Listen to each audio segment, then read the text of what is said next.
York Giant fans, thank you to everybody for being here. We got a couple of special guests on. We're going to do a little bit of a New York Giants roundtable tonight instead of the traditional Baddog and myself talking Giants. Kind of wanted to get a few more perspectives to talk about the game last night, talk about where this team is headed right now. Obviously, we had a trade today. We'll talk about that. We'll talk about the game from yesterday. We'll talk about the rest of the season and everything else. Any questions that you guys may have, I'm going to get to that in 1 second. Zach, thank you very much. But first, we're going to start with Baddog, and then we'll go around. What's going on, Baddog? I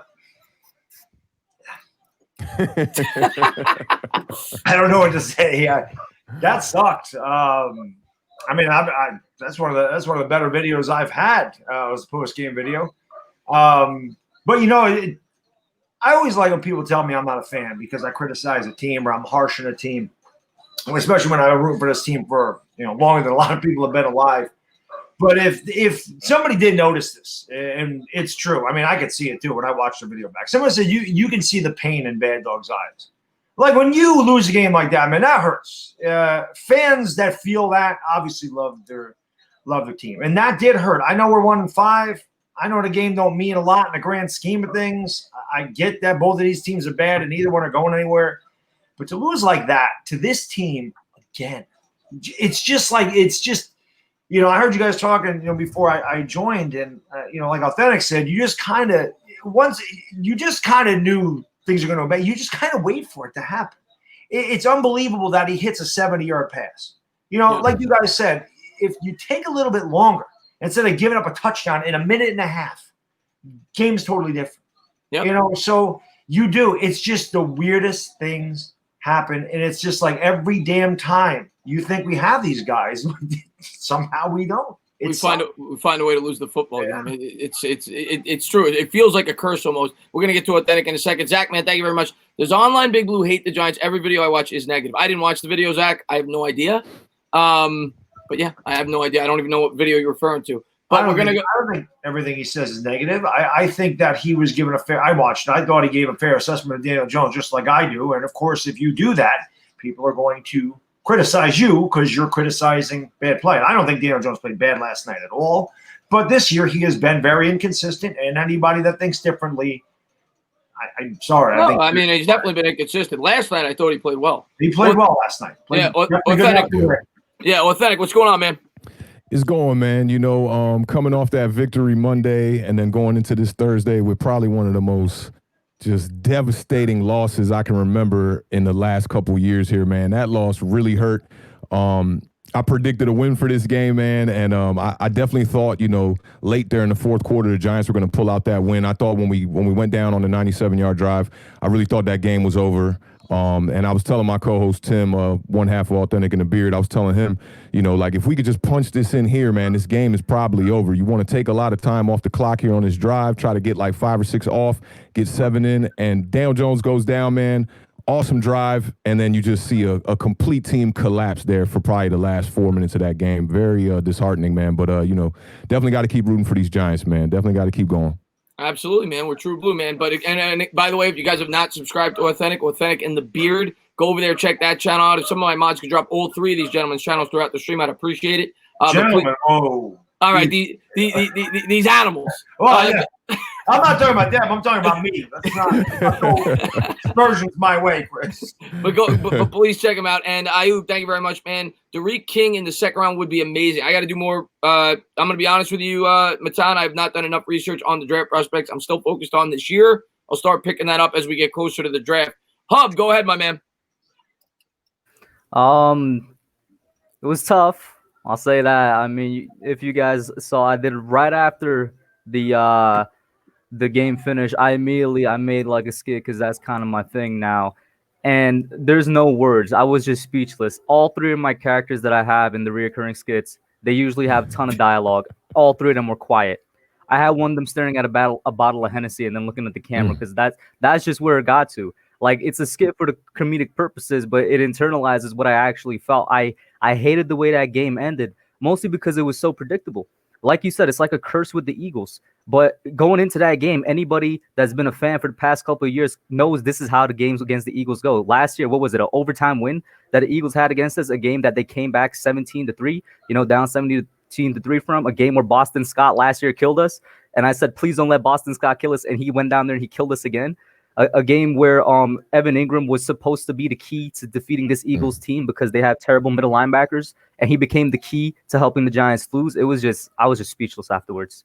Yeah, I think most people were. I think we all felt numb after the fact. I kind of stayed on because I needed somebody to talk to. Like, I was that, like, in shock. That, you know, well, not even shock. Like you said, you almost expect it. But when we had that 21-10 lead, you expect to win that football game. And it just never fails to happen where the Eagles find a way to beat us. And it's disheartening because if the Giants win that game, we all know that the storyline is completely different. Right now, the fan base is completely doom and gloom, rightfully so.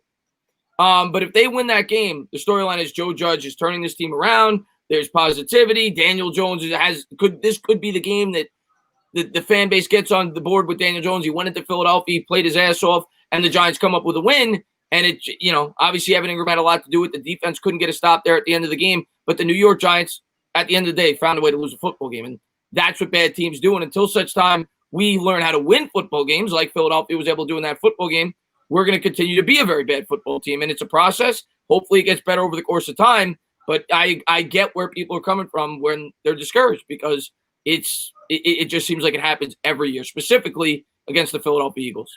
Real quick to address the person that mentioned Derek King. Derek King played at Houston, transferred to Miami. He's a poor man's Kyler Murray. I don't think he'll be very good in the NFL at all. If you want a quarterback to replace Daniel Jones, Derek King is not your guy, in my opinion. And I've seen a lot of Derek King. So I know him very well because, again, I'm a big Kyler Murray fan. So this guy kind of like Kyler, but he doesn't have the arm talent, and he certainly doesn't have the accuracy to run a little bit. Doesn't run like Kyler Murray either. But that's really his prototype is Kyler Murray, but he's not nearly as good. And, you know, you guys mentioned the comeback. So when we finished off the 97-yard drive with the touchdown, that was by far and away the best drive we've had all season, maybe in 2 seasons. And when that happened, I really thought we were going to win. And I don't think that against Philadelphia. But the way that drive went, the amount of big plays they made, the mixture of running and passing, and actually being able to punch it in for 7 instead of just kicking 3, getting 3. I was like, man, maybe this team, maybe we are going to win. I mean, I was feeling good. Until Wentz hit that deep pass. And then it was just like, oh, God, here we go again. 3 plays, score from 90 yards out. It's crazy. But even when he did that, and I agree with you, at that point I was like, we could be in trouble here. But then they start the drive deep in their territory, and Wayne Gallman gets it going, and you're like, all right, we're looking good here. Gallman had big run after big run after big run after big run, and then Jones takes the deep shot down the sideline, and that's something that we've been talking about for weeks, that we want to see Evan Engram used in that capacity. Evan Engram, we've been saying they check it down too much. They're using him too much like Witten. They finally run him out on the outside, almost like a wide receiver. They give him the opportunity at the big play, and he drops the football. And that's why he's not a wide receiver for all them people that want him to be a wide receiver. That's why. Yeah. Catch. Yeah. And Wayne Gallman on that drive, though, was probably his best game of his career. I'm trying to think back. You know, he has 4 years, but it's not like the guy gets much playing time. Wayne Gallman on that drive looked great. There was even like a 5-yard run. I was on stream with OGR, and I was like, yo, on that 5-yard run, he kind of looked like Saquon. But if he had the Saquon agility and speed, he'd probably take it to the house. Wayne Gallman was doing work in the fourth quarter out there, which is such a shame because it was all wasted. Wayne Gallman looked fantastic throughout the – I know the stats may not indicate it, but the guy was running hard. He was making big plays. Hopefully we get Freeman back next week, and they have a good dynamic duo. But, yeah, Gallman played really well. I think it was his best game so far as a pro. Bleach Clark, like Bradshaw. That's always the guy. That's what you said. Yeah. That's what you said throughout the entire stream. Run like Lamont Bradshaw used to. Wayne Gallman isn't a huge guy, but he runs strong, which you got to like. He's had a fumbling problem in his career, but I think Gallman may have turned some heads. I think you're going to see him get more playing time in the future.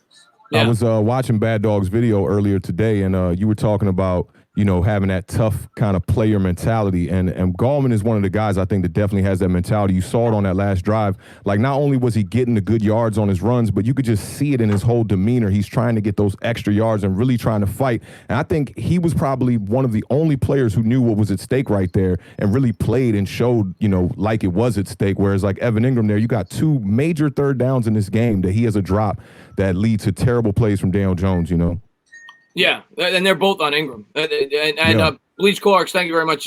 Chris, I think the guy from the overnight needs me. Yeah, I think a lot of Giants fans need some Clorox right now. After the performance last night by the New York Giants and the way that they let that get away, we're obviously going to talk a lot more about this game in the future of the season. I kind of want to transition into the news that came out today about the trade with Marcus Golden. Not even so much just that trade, but now it seems as if the New York Giants are probably going to start to sell off some players. And I think, and you guys probably agree, this is the right direction at this point. You're 1-6. I know the NFC is still, I guess, technically for the taking, but realistically speaking, we're a young team. We're not going to be competing anytime for a Super Bowl. This was probably always going to be the approach when the season started. You were going to look to trade away guys on one-year deals and guys that you probably thought weren't going to be in the future of your team. And now I think they have to figure that out. Is Evan Engram going to be a part of the future of this team? I know everybody in here says no. Is Leonard Williams going to be a part of the future of this team? They have to figure those things out. But what did you guys think of the Golden trade and what we got back for him? And what do you guys think about other potential players that we may trade during this process? And what would you be looking for each individual player? No, I started off. Oh, go ahead, Baddog. I was just going to say, I did a video on that a couple of days ago that we should be sellers. And Marcus Golden, I think we got a sixth for him. Listen, Marcus Golden wasn't even supposed to be part of this team. So, but he don't play much. You get something for him. We only have 5 draft picks. Now we have 6. I don't know. And in that video I mentioned, there's really not a lot of trade value here. And Evan Ingram's done nothing but hurt his trade value. I mean, if he could have just had a couple of big games, he could have increased it. But he's done nothing but hurt that. Leonard Williams, I mean, he's a free agent. I mean, who wants to – what are you going to get for him? It's difficult. I think your compensatory pick would be higher than trade value for Leonard Williams. People have talked about James Bradbury. If you could trade James Bradbury for a second-round pick, would you do it? I don't know. To me, there's not I think everybody's available, but I don't think anybody's really worth anything. You know what I mean? It's just strange. I don't know what we could get for anything, but at the same time, I've said this before, and again, I get killed for it, but I don't care because I got broad shoulders and I could take it. But to me, there is no guy on this team that I look at right now and say, we're building around him. This is the leader of this team. On either side of the ball, this is the leader. You got to build around him. When I was growing up, it was LT. You know what I mean? When you guys were growing up, it was Eli Manning.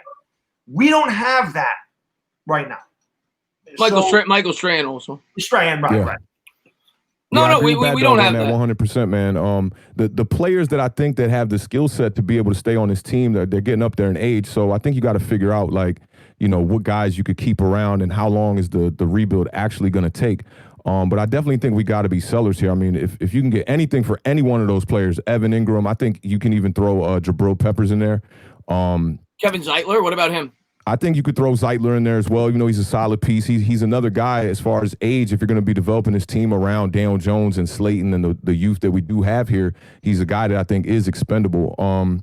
As far as Leonard Williams, he's one of the best players on the team. But he might be a little pricey trying to get him back over here in New York. And I think it all just depends on how long this thing's going to take. How long do you see this rebuild? How long is it going to take? That's really the main thing. Too long. But and then the other thing and that's what it seems like. It seems like it's going to take kind of long here, man. So some of these guys are getting up there near 30. I don't know if you want to keep them around for that rebuild, And the other thing that's dicey is right now we don't even know who the GM's going to be. So right now you got a GM if he's not going to be here, and we don't know yet. Obviously, a lot of people are assuming he's not going to be.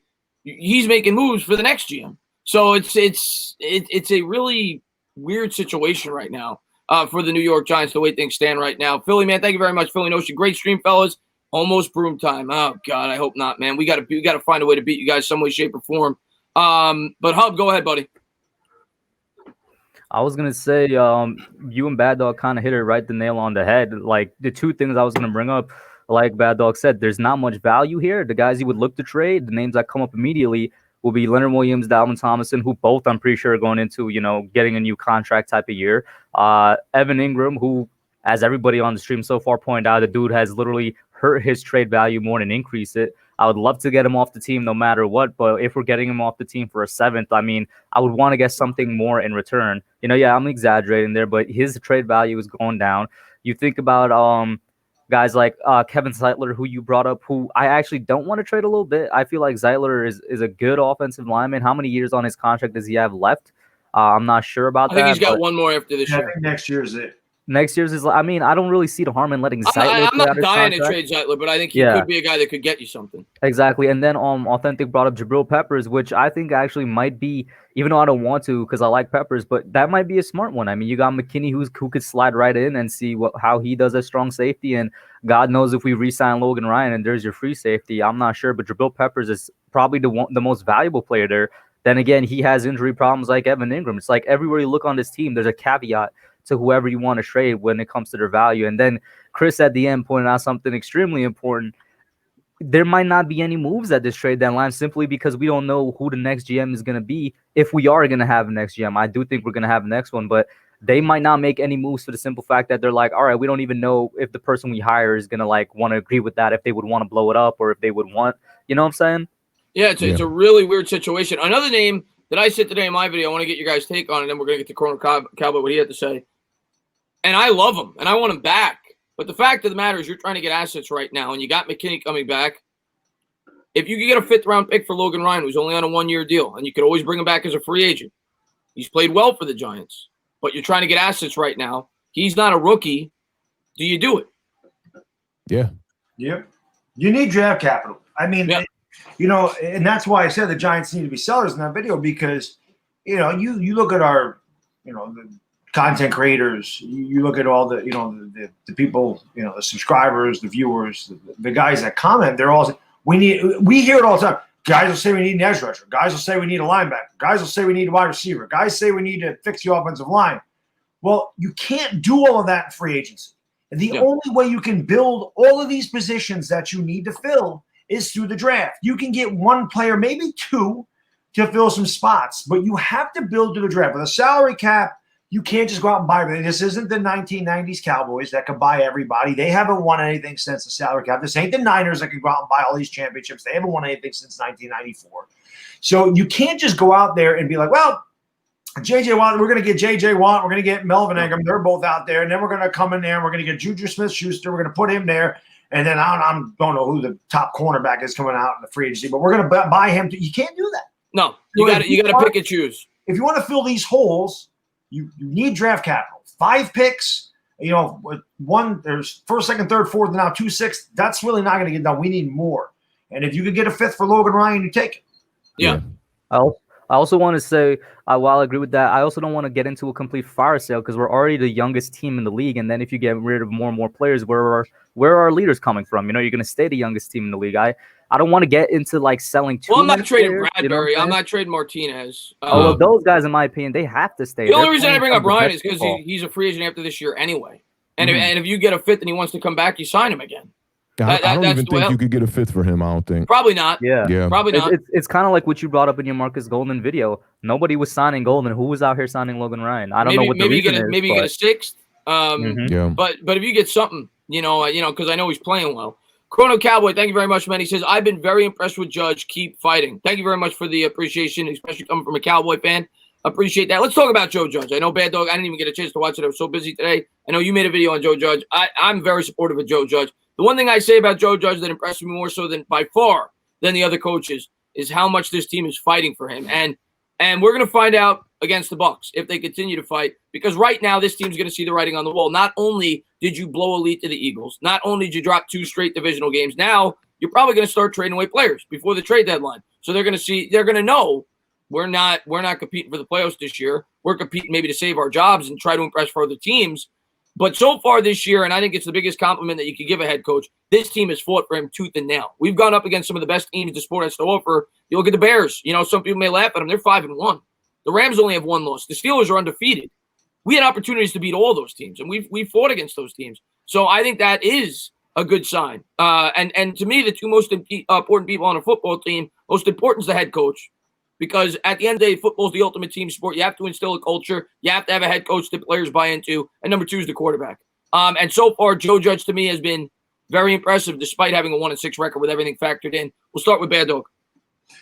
Yeah, I mean, that's the thing. We've, outside of the Niner game, I think we played tough against everybody. Obviously, the Dallas Cowboys aren't very good, and neither the Philadelphia Eagles, so is what it is. But those are 2 games we should have won. I mean, let's face it. We played Pittsburgh very tough for 3 quarters. We played the Rams very tough the entire game. We just couldn't put the ball in the end zone, but we had a chance at the end there. We played the Bears very tough. Those are good teams. And there's just no talent on this team. That's why we have no trade value for anybody. So the fact that Joe Judge has these guys fighting, it's just lack of execution at this point. I don't think that it's bad coaching, which is kind of what I said in the video. Joe Judge needs football players. He's a football guy. And one thing I compared him to, and again, I'm not trying to compare him to Bill Parcells, but in 1983, and again, none of you guys were even born then, okay, he took over a really crappy team. And he almost got fired his first year. They were 3-12-1. Now, he had Lawrence Taylor. We don't have a Lawrence Taylor. He had Phil Simms, but Phil Simms was – they didn't know what Phil Simms was going to be. They almost traded Phil Simms in 83. So the next year, they went 9-7 and won a divisional game against the Rams. He completely turned the team around. So obviously, what I'm saying when I did the Joe Judge, get this guy some talented players.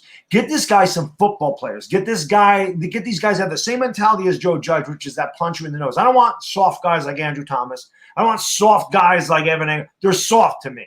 They're soft. They play soft. They play scared. They're not aggressive. Like I said in the end of the video, I want guys like me. I want guys that are fired up. I want guys that don't give a damn. Just do your damn job. That's it. Just go out there and play football. I want these soft guys. Get Joe Judge some football players. That's what I want. Blake Martinez is a football player. James Bradbury is a football player. Wayne Gallman played like a football player. Give me those guys. I want teams full of those guys. I don't want teams full of Evan Engram. I don't want talented guys like Odell Beckham that seem to fall short all the damn time because they're divas. I don't want those guys. I'd rather have a blue-collar lunch buck. Amani Toomer. Right, Amani Toomer. Burt, who was a I mean, you play like that in New York, people are going to love you. You don't need to have the most talent, but if you play hard and you give max effort, New Yorkers are going to love you. That is how we are. We appreciate it. The 90s Knicks didn't win a championship, but how revered are the 90s Knicks? How revered is John? My favorite team of all time. Right? Because they gave max effort. We can respect that. We may not like losing, but if you got guys that give max effort and guys that punch you in the nose and try and give that, you're going to be respected. And I think if we get a bunch of those guys, you will see the culture of this team turn around. And they're going to start winning some games. Get Joe Judge some talented football players in here. That's what I want to see. Yeah, I personally – let's go to Awthentik first. Let's get your thoughts on Judge, and then I'm going to read what JL had to say. Go ahead. Yeah, I agree with a lot what Baddog was saying there. I mean, I love the tough mentality that Joe Judge brings to this team. No nonsense. I mean, the benching of Andrew Thomas to me showed a lot of his character, as a coach, just like no nonsense. Like, I don't care if you're a rookie, you miss one meeting, we putting you on the bench for a little bit, and we're going to let it be known. I definitely like the culture change he's bringing in, but I mean, it's about bringing in players that are going to bring value. When you bring players that bring value and you have value, which I think we have a little bit of value in Daniel Jones, but around him, there's not a lot of value. If you can bring value to value, you're going to have more value, I feel like. These players that we've brought in, there's just so many players on this team that when you see him out there, Ryan Lewis being one of them, just getting cooked. They were targeting him for like 4 and 5 straight plays in that game with Fulgham just going right at him. He's not the kind of guy you need on this team. You got to bring in people that are going to help the coach change the culture. And I think if they give Joe Judge that chance, we're going to see the players come in here, and the Giants, the whole regime should change around. Well, I'm with you on that. Hub, I'm going to get to you in 1 second. I just want to read this from JL. It says, part of developing is playing competitive football. You got to play the game to win no matter what. JL, this is part of what, in my opinion, comes with a rebuilding football team, and it sucks. You have to learn. You have to learn how to win football games, and at least we're at the point now where we're in contention, but we're still a bad team. We're still losing, but I think we're at least at the point now where we're competitive against good teams. Last year, we weren't very competitive against good teams. Whenever we played a good team, we got smacked. So at least now with Judge, and I think a lot of it has to do with the coaching staff, not the talent.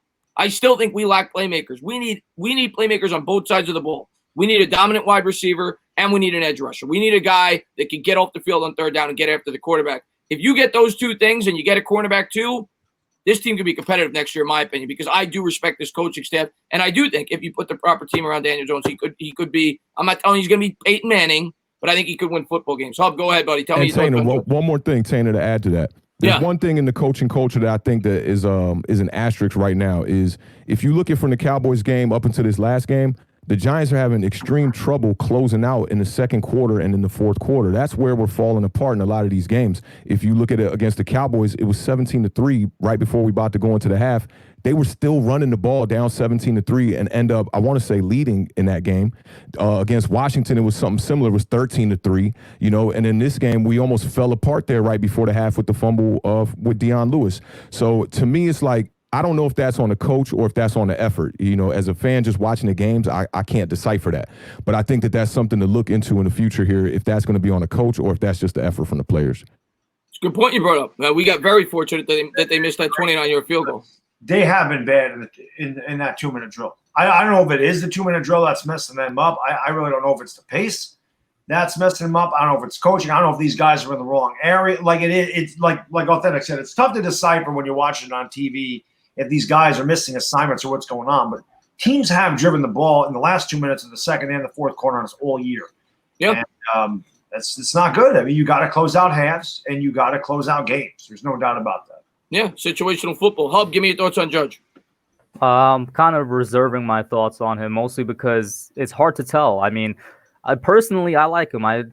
Despite everything that's going on, despite COVID, despite all the injuries, which week to week, from week 1 to now week 7, the Giants have progressively gotten more and more injured on both sides of the ball, which I think has a lot to do with performance on the field and whatnot. And kind of like both Awthentik and Baddog pointed out, you can't really tell as a fan whether it's actually coaching or whether it's the players failing to execute. I will say this, though. I like the way the team's fighting. I'm more so impressed on the defensive side, which credit goes to Patrick Graham. What he's been able to do to make this Giants defense, honestly, in my opinion, one of the better, if not one of the best ones in the NFL, with all the injuries that we have and the way they're fighting. But then you talk about stuff like mistakes that we see week to week that aren't being improved, which, once again, am I putting this on Joe Judge or am I putting this on the players? And I don't want to end up being one of the guys that's just continuously praising him without giving him the rightful criticism that he deserves. Like you look at stuff like roster management and time management, specifically time management. I think he did an all right job of it at this game in Philly, but in the first half, I think we used both of our timeouts before, 2-minute warning came. I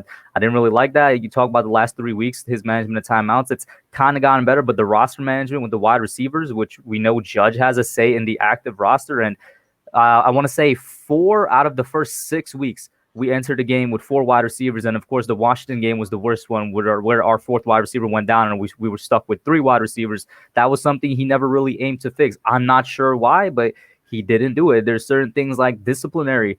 We talked about it before the stream actually began, how the first 4 weeks, the Giants were one of the most disciplined teams in the league. The past 3 weeks, we've been one of the most undisciplined teams in the league. And that really got with the penalties. And that has a lot to do with the collapse in the fourth quarter in the past 3 weeks.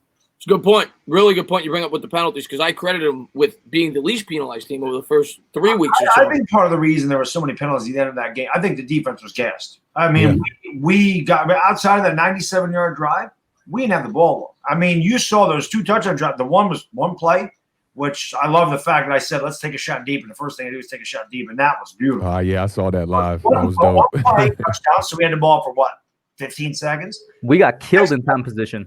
The next one, Daniel Jones has an 80-yard run. Should have been an 88-yard touchdown, but, he kind of stumbled towards the finish. Isn't that just – it's just fitting. That image is so fitting.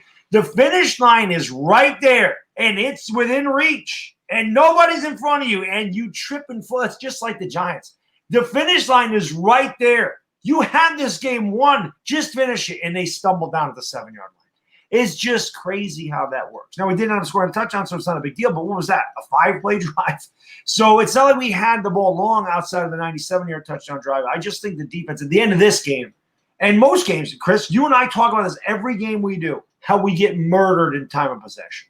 Yeah. I don't mean to cut you guys off. I missed a bunch of super chats. Somebody said the best play of the game was the run by Daniel Jones where he stumbled at the yard line. I think that was Zach. Thank you very much for the donation. I appreciate it. Let me just catch up on these because I missed a couple. I apologize, guys. And now I don't see them in the chat. Let me get the ones that are in the chat. Peter says, I am done with this franchise if we fire Joe Judge. It's effing clear that he is the guy. I'm going to be fair with what Hub said. I am very confident with Joe Judge, but we got to be fair. We can't jump the gun kind of like some fans did with Daniel Jones early on. But I am encouraged. I also want to say, I'm just giving him the year. Like I said, I do like him, but I want to see and judge at the end of the year, at the end of the season. Yeah, but I agree that I think we're all in agreement. If you fire the head coach after 1 year, that's ridiculous. Especially with the team that he inherited, with everything that happened this offseason with the pandemic and everything else. I mean, he doesn't have talent on the roster.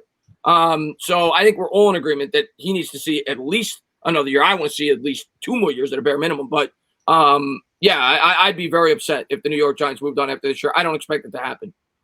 Sam Kirk, thank you very much. I really appreciate that. And I'm sorry for the couple of super chats I missed, guys. I don't know how to go back and get them. But thank you very much. I really appreciate it. And let me just grab the rest of these, and we'll continue to talk. Make sure I didn't miss any more. I saw someone in the chat saying they don't like Judge. I would love to know why. I wouldn't. Somebody that doesn't like Judge, I would love to know why they don't. Like, I understand why people do, and I understand Hub's point of view. Like, I'm not going to make a decision on him after 7 games, but I would love to know why somebody doesn't like him. Like, I don't know. To me, I don't know what he's done that I'd say, yep, I don't like him. Like, we were bad with McAdoo. I didn't like him. I knew it. I didn't like him. With Shermer, same thing. I made that decision early. I'm like, I don't like this guy. He sucks. I don't have that perception of Joe Judge. I don't know. Same here. I don't know. It's because he has my attitude, maybe because he comes from Saban, he comes from Belgium. Maybe I'm giving him more leeway, but I don't know. Like, I like his attitude. I like the way he goes about things. I think he's very businesslike, and and I'm not seeing things. I did see somebody behind Hub. Okay, I thought I was seeing things. I thought I was seeing Hub for a second. That's my dad. Okay. And I thought I was seeing things. let me over here. It's been a rough couple days, guys. Klein says 2 free agent targets: Kevin King and Matthew Judon. That's one of the ones I missed. So there you go. I like Matthew Judon. We'll talk about free agency as it gets closer. I personally prefer Bud Dupree a little bit more, but I like Matthew Judon. David Cohen says, do you think Engram completed his marathon today? He ran at least a marathon. If the New York Giants are still doing the laps, I mean, he was horrible in that game. Real quick, Chris, because what Baddog brought up about a quick decision on coaches actually brought me to something. I've made a quick decision on a coach already, and I want to know if I'm making too quick of a decision because I made it week 2. I already don't like Jason Garrett, and he hasn't really shown anything to me that says I should like him, but I want to know what you guys think about Jason Garrett so far. I was digging Jason Garrett's game plan this past game. I think he called a great game offensively, and it literally boiled down to execution there right at the end. I will say he did have a slow start the first couple of weeks, but I think that he was going to – I think when he came into New York, he thought he was going to have a little bit more success running the ball and be able to kind of just maneuver off of the run game, and you see that hasn't been working, so he's kind of had to go to an option there with his play calling. Yeah, I know everybody wants to get on Garrett. And just like they got on in Dallas because they want him to be the problem because maybe they don't want Daniel Jones to be the problem. Maybe they don't, whatever it may be. Jason Garrett, what does he have to work with? We everybody that says, what does Daniel Jones have to work with? Well, it's the same thing for Jason Garrett. Jason Garrett doesn't have wide receivers in this offense. The offensive line took time to gel. It's still not near a finished product. We complain about Andrew Thomas every week. And what did Garrett have with his scheme? Well, he was with Dallas for 6 years where he was calling plays. He had an offensive line that could block. And if you want to run the air Coryell offense, and it's not his fault, they brought him in. So they didn't have the personnel ready to get the most out of this scheme, not to mention the offseason, everything else I always say. But I still have faith in Jason Garrett. I'm not saying he's going to be unbelievable, but I think we need to give him an opportunity. If you can't hold blocks, you can't throw balls down the field on a consistent basis, which is what he's trying to do. So like Awthentik said, I actually thought he called a really good game this week. There's times where I questioned some of his play calling, and maybe there were times in this game where you could point to it. But overall, I thought Garrett did a pretty good job in this game. I really liked his game plan against Washington as well. We were a winless team going into that game, and I feel like the fan base was pressing for Daniel Jones to have a good game. And I think Washington probably thought that was going to be the game plan. They were going to try to get Daniel Jones going in the passing game, and then you have Daniel Jones only throw the ball like 19 times and rely on the running game the whole game. I thought it was a fantastic game plan against Washington as well. See, I thought he started to shift against Dallas. You started to see a little razzle-dazzle. You started to see end arounds. You started to see reverses. You started to see the RPO. And that RPO has been very, very effective when it's definitely. So this is something he didn't do his first 4 games. And it's kind of funny. A lot of people mentioned, well, we didn't have a preseason. And in the preseason, your playbook is very vanilla. So it's almost like we did use those first 4 weeks as a preseason. But now that I think Jason Garrett's gotten comfortable, he knows what he has, and it's not a lot. Like Chris makes a great point. All the guys say, put some talent around Daniel Jones. He can't do anything without any talent. Well, Jason Garrett can only work with what he has there. Jason Garrett can't work miracles. Jason Garrett can't catch the pass that Evan Engram dropped. It was a perfect play call. It was a perfect – the Giants did everything right there. except for catch the ball.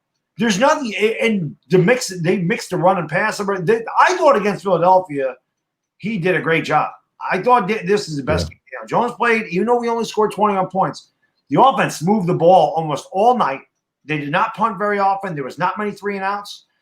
The problem was we lost time possession because we can't get off the field on third down, and because two of our touchdown drives took maybe 2 minutes total. So yeah, that's a good point there. And Zach Phillips says the cheap shot F Jackson. You're talking about when we hurt. Well, I never root. I don't know if that's what he's talking about, but I don't root for injuries to Deshaun Jackson. I hate Deshaun Jackson, but I would never root for that on the stupid penalty too. Yeah, it was a stupid penalty, which gave them momentum going into that last drive. Eric, thank you very much, man. I'm glad DJ tripped by finishing the drive. He made up for throwing a pick in the red zone against the Steelers. I'm not glad he tripped, but I laugh at the people that are I know that it's funny and it's a meme and whatever else. And if you're not a Giant fan and maybe you didn't watch the game, or if you don't care about either team in the game, whatever, it's hysterical for you. They scored a touchdown on that drive. Mm-hmm. Like I'm hearing people compare that to an embarrassing moment with the butt fumble. We scored a touchdown on that drive. It was an 80-yard run. It was the best play of the game. He hit 21 miles an hour. It's the fastest quarterback since 2008. That means Lamar Jackson didn't run that fast. That means Kyler Murray didn't run that fast. Mm-hmm. He just said he was trying to run faster. Pat Mahomes came out and said, hey, yeah, I can't laugh. I could never run 80 yards. I mean, come on, man. Give the guy Fun fact, people just want to hate on him. I've been critical of him, but I'm not looking to hate on him. Man. Give him credit when he deserves it. Facts. Where that ranks league wide right now, it's second to only Tyreek Hill on the league so far. Yeah. I saw somewhere it was the 5th longest run by a quarterback in the past 10 years, too. That's crazy. But I tell you, what blew me about that stat was Terrell Pryor was at the top of the list. I was like, maybe I don't want to go around tooting that stat. Oh, God, Terrell Pryor. God. Right. Yeah. Another Ohio State product. Stay away from Justin Fields, people. You don't want that over here. John, thank you very much, man. He says, talented gets thrown around way too much with Evan Engram. He's been injured constantly, drops passes, play hard mentally. Words are cheap. Prove you're talented. John. I get a better word for Evan Engram. And we shouldn't use talented. How about athletic? He's athletic. He's not talented. He's athletic. Put it that way. I saw a stat today, and it was on Twitter. He's got 21 drop balls since 2017. It's the most among any tight end in the NFL since he's been in the league. And you top on that he missed 14 games due to injuries, and he still got the most drops of any tight end in football since 2017. So he basically missed a season's worth of games, yet he has the most drops of any tight end in football over the last 4 years. And think about how much this year those drops have either turned into picks or fumbles or some type of turnover. Yeah. He almost fumbled when he decided to try to hurdle a freaking defensive back. Dude, you're 6'2", 245. Run his ass over. That's what I'm talking about. Yeah, that's what I'm talking about, a football player. Finish that run, push that guy forward 3 yards, get the first down. Don't try to hurdle him. Doing way too much. Man. Yeah, I thought he was about to get hurt too because he flipped all the way around. I'm like, you got glass. You know who reminded me? You guys remember Larry Donnell? I swear to God, Larry Donnell used to jump every damn time and land on his damn head. He used to do it all the time. Yeah. Yo, every time he landed, I thought he'd get a neck injury, but he never got it. Barkley does that too. We say sometimes too often. Cool, Phil. Thank you very much. Yo, my guys, what up? And Jones needs another top receiver. Big facts. To me, and I am not a receiver guy at the top of the draft. I'm not. I very rarely do. I would much rather take a tackle or an edge rusher or a quarterback. To me, that's when you're picking top 5, that's what I'm looking at. But for this team right now, if you make the commitment to Daniel Jones, if you're not signing a free agent wide receiver, you better make sure you get a premium wide receiver in this year's draft if you're not going to bring in one in free agency, because that will make his job so much easier, because that puts Slayton where he should be. Slayton's really a 2. You put him at the 2. You get a number 1. It makes everybody in this offense better. Right now on the offense, to me, that's by far the biggest need. That will make this offense a lot better if you could get a premium wide receiver. They have to do for Jones what they did for Eli in Eli's second year when they got Plaxico Burress. Well, Juju Smith-Schuster's out there next year. I mean, maybe you take a look at him. He's a big receiver. He's good. I mean, that's something that could help. And they need somebody. He blocks. Yes, Brontez perfect. We all know Juju Smith-Schuster got no problem laying out a linebacker on a block. Oh, there you go. I'll take that guy. You're going to play tough like that? What is he, 24? Yeah, take a shot at him. Why not? What's your guys' thoughts on as far as the wide receiver goes for Jones, Awthentik, and then we'll go to I think he definitely needs a bona fide number one. Juju Smith-Schuster will be a good guy to come in, and I think it'll speed up the process of the rebuild too, because if you could bring in a number one like that, like let's say like a Juju, you know what you got in Daniel Jones right away. If Daniel Jones can't get it done with a weapon like that and Darius Slayton, and if you could, manage to get Shepard back on his team, I mean, that'll let you know where DJ stands, I think, a lot faster. Whereas if you see him struggling with this team that we got right now, where you bringing in guys, you re-signing or you bumping up guys from the practice squad, Austin Mack and what's the kid's name? Alec Bachman got in also this week too. You're not seeing them with really great wide receivers out there, so it's even harder to judge it. So I think if you just get them the right guys out there, it'll make it a faster rebuild process, and we'll know if we have the quarterback or not. I love it. Great explanation there. Hub, what about you, my man? Would you rather attack it in the draft or free agency at the wide receiver spot? Oh, okay. Now that's a different question. I know. Which I would rather that's attack tougher, it right? That's way tougher. Of course, I would love to go off of what Awthentik said. I gotta catch you off guard a little bit. Okay, now to answer that one, I'd probably like to tackle it in the draft because I like to tackle any position in the draft more. It gives me like at least 4 good years on a nice good contract versus I don't know how many we'd get a free agent wide receiver off of. Of course, the thing with the free agent wide receiver is that they're a proven commodity. But then it comes back to you saying you like taking, tackles, edge rushers, quarterbacks in the top 5, which I do as well. If you're taking a wide receiver in the top 5, it probably means that they're the real deal, especially with all the hype that guys like Jamar Chase and Jalen Waddle are getting. And I think those are probably the top 2 receivers in college right now. Don't quote me on that. I don't actually watch college football. This is just what I'm hearing on Twitter and stuff. But I don't know. I would rather tackle it in the draft just because this team is building for the future anyway. And I'm tired of saying that, though, because we've been saying that for the past 3 years. I completely understand it. I think the best option if you want to take a wide receiver early is to trade down.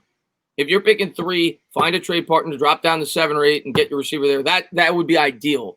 But I would love Allen Robinson, by the way. I think he would be a perfect fit.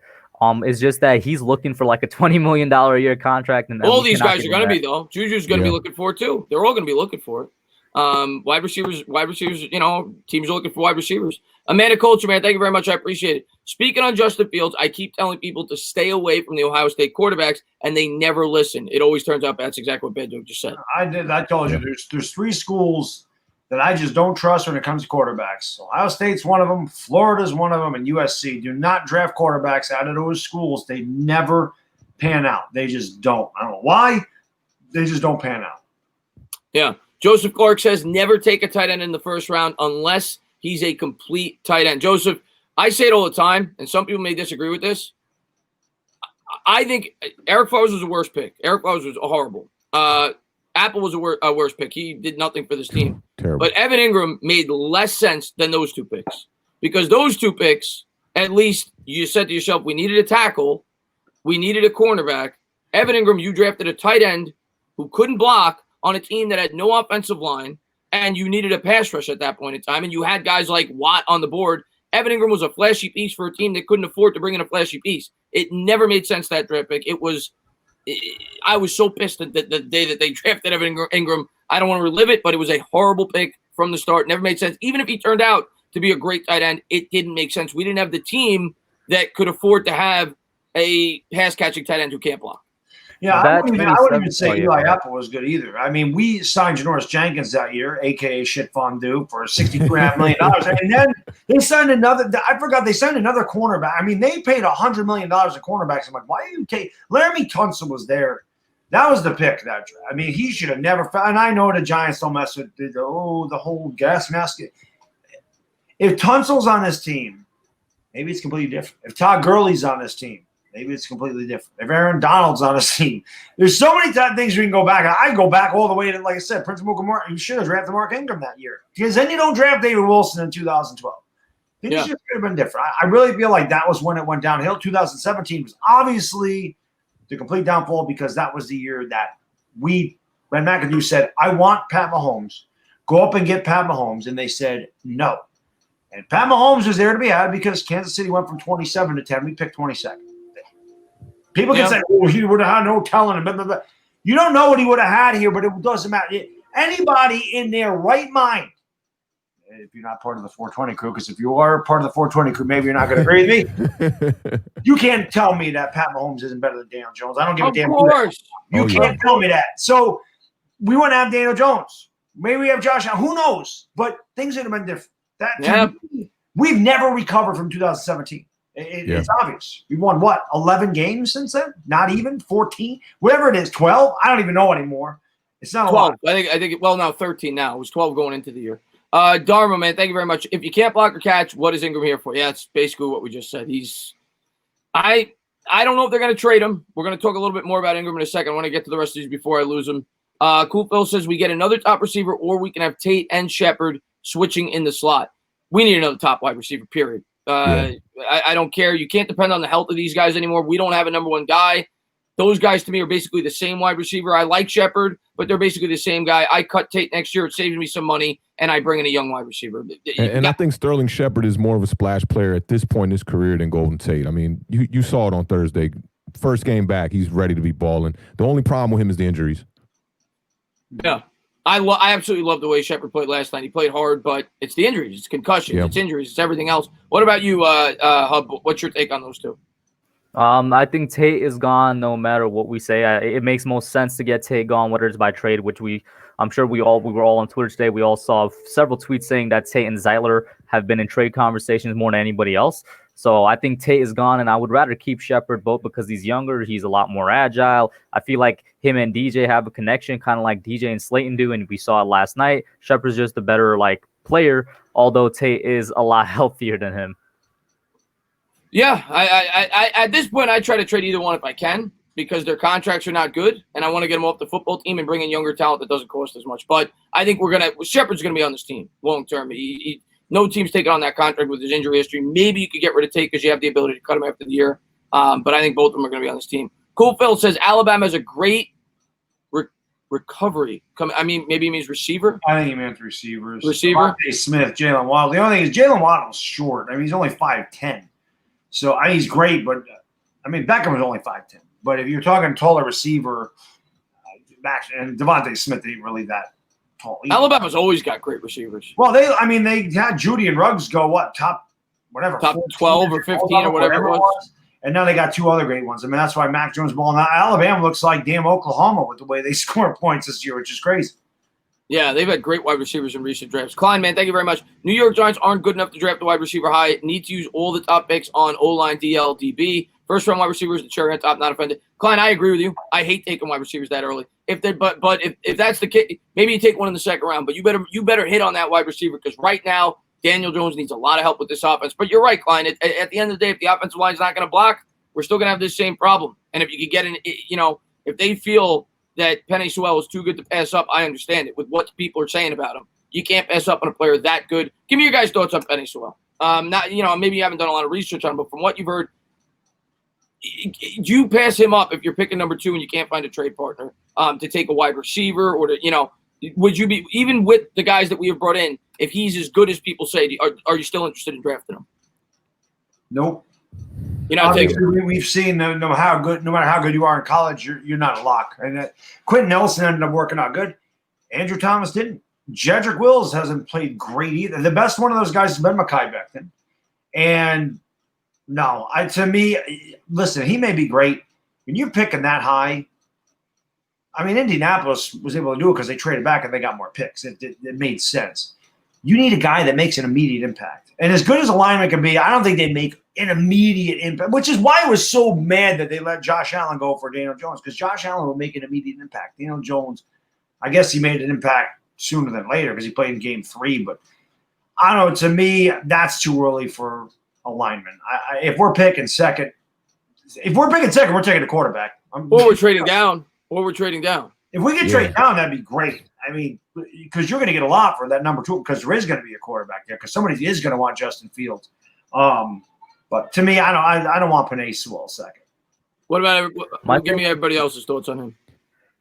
Yeah, my thing with Sewell is, and Baddog once again brought up a good point where you're never a lock. I'll second that by saying it seems like every single year there's another offensive lineman that's the best thing since 20 past years of offensive lineman. This past draft, we had 4 offensive linemen that were supposedly the best offensive line in like the past 10 years draft. Now all of a sudden Penny Sewell in a COVID-19 college football year where a lot of people either are not playing or their schools themselves are not playing is the best offensive lineman out there. I know he got a Heisman vote. I think the fact that not everybody's playing has a lot to do with that. And once again, I find it hard to believe that this kid it's like every year there's a new offensive lineman that's the best thing ever, right? In addition to it not being a lock. And I'm not saying that he's not good. I just feel like we already have so many things over there with the offensive line.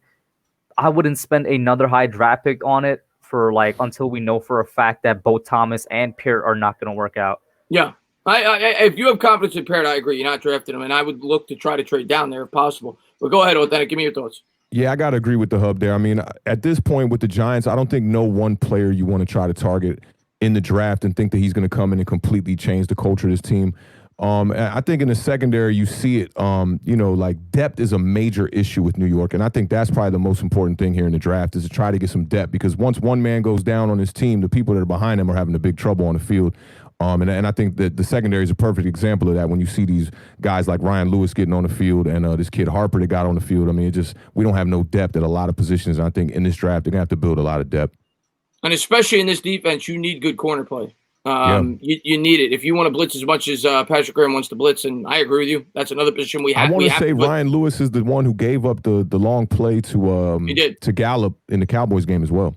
He did. It was actually good. I thought that play was pretty good coverage. I just thought he that was in great position. It reminded me of how Peppers was in position on the one on Boston Scott. He was right there. You just got to get your head turned around and make the play.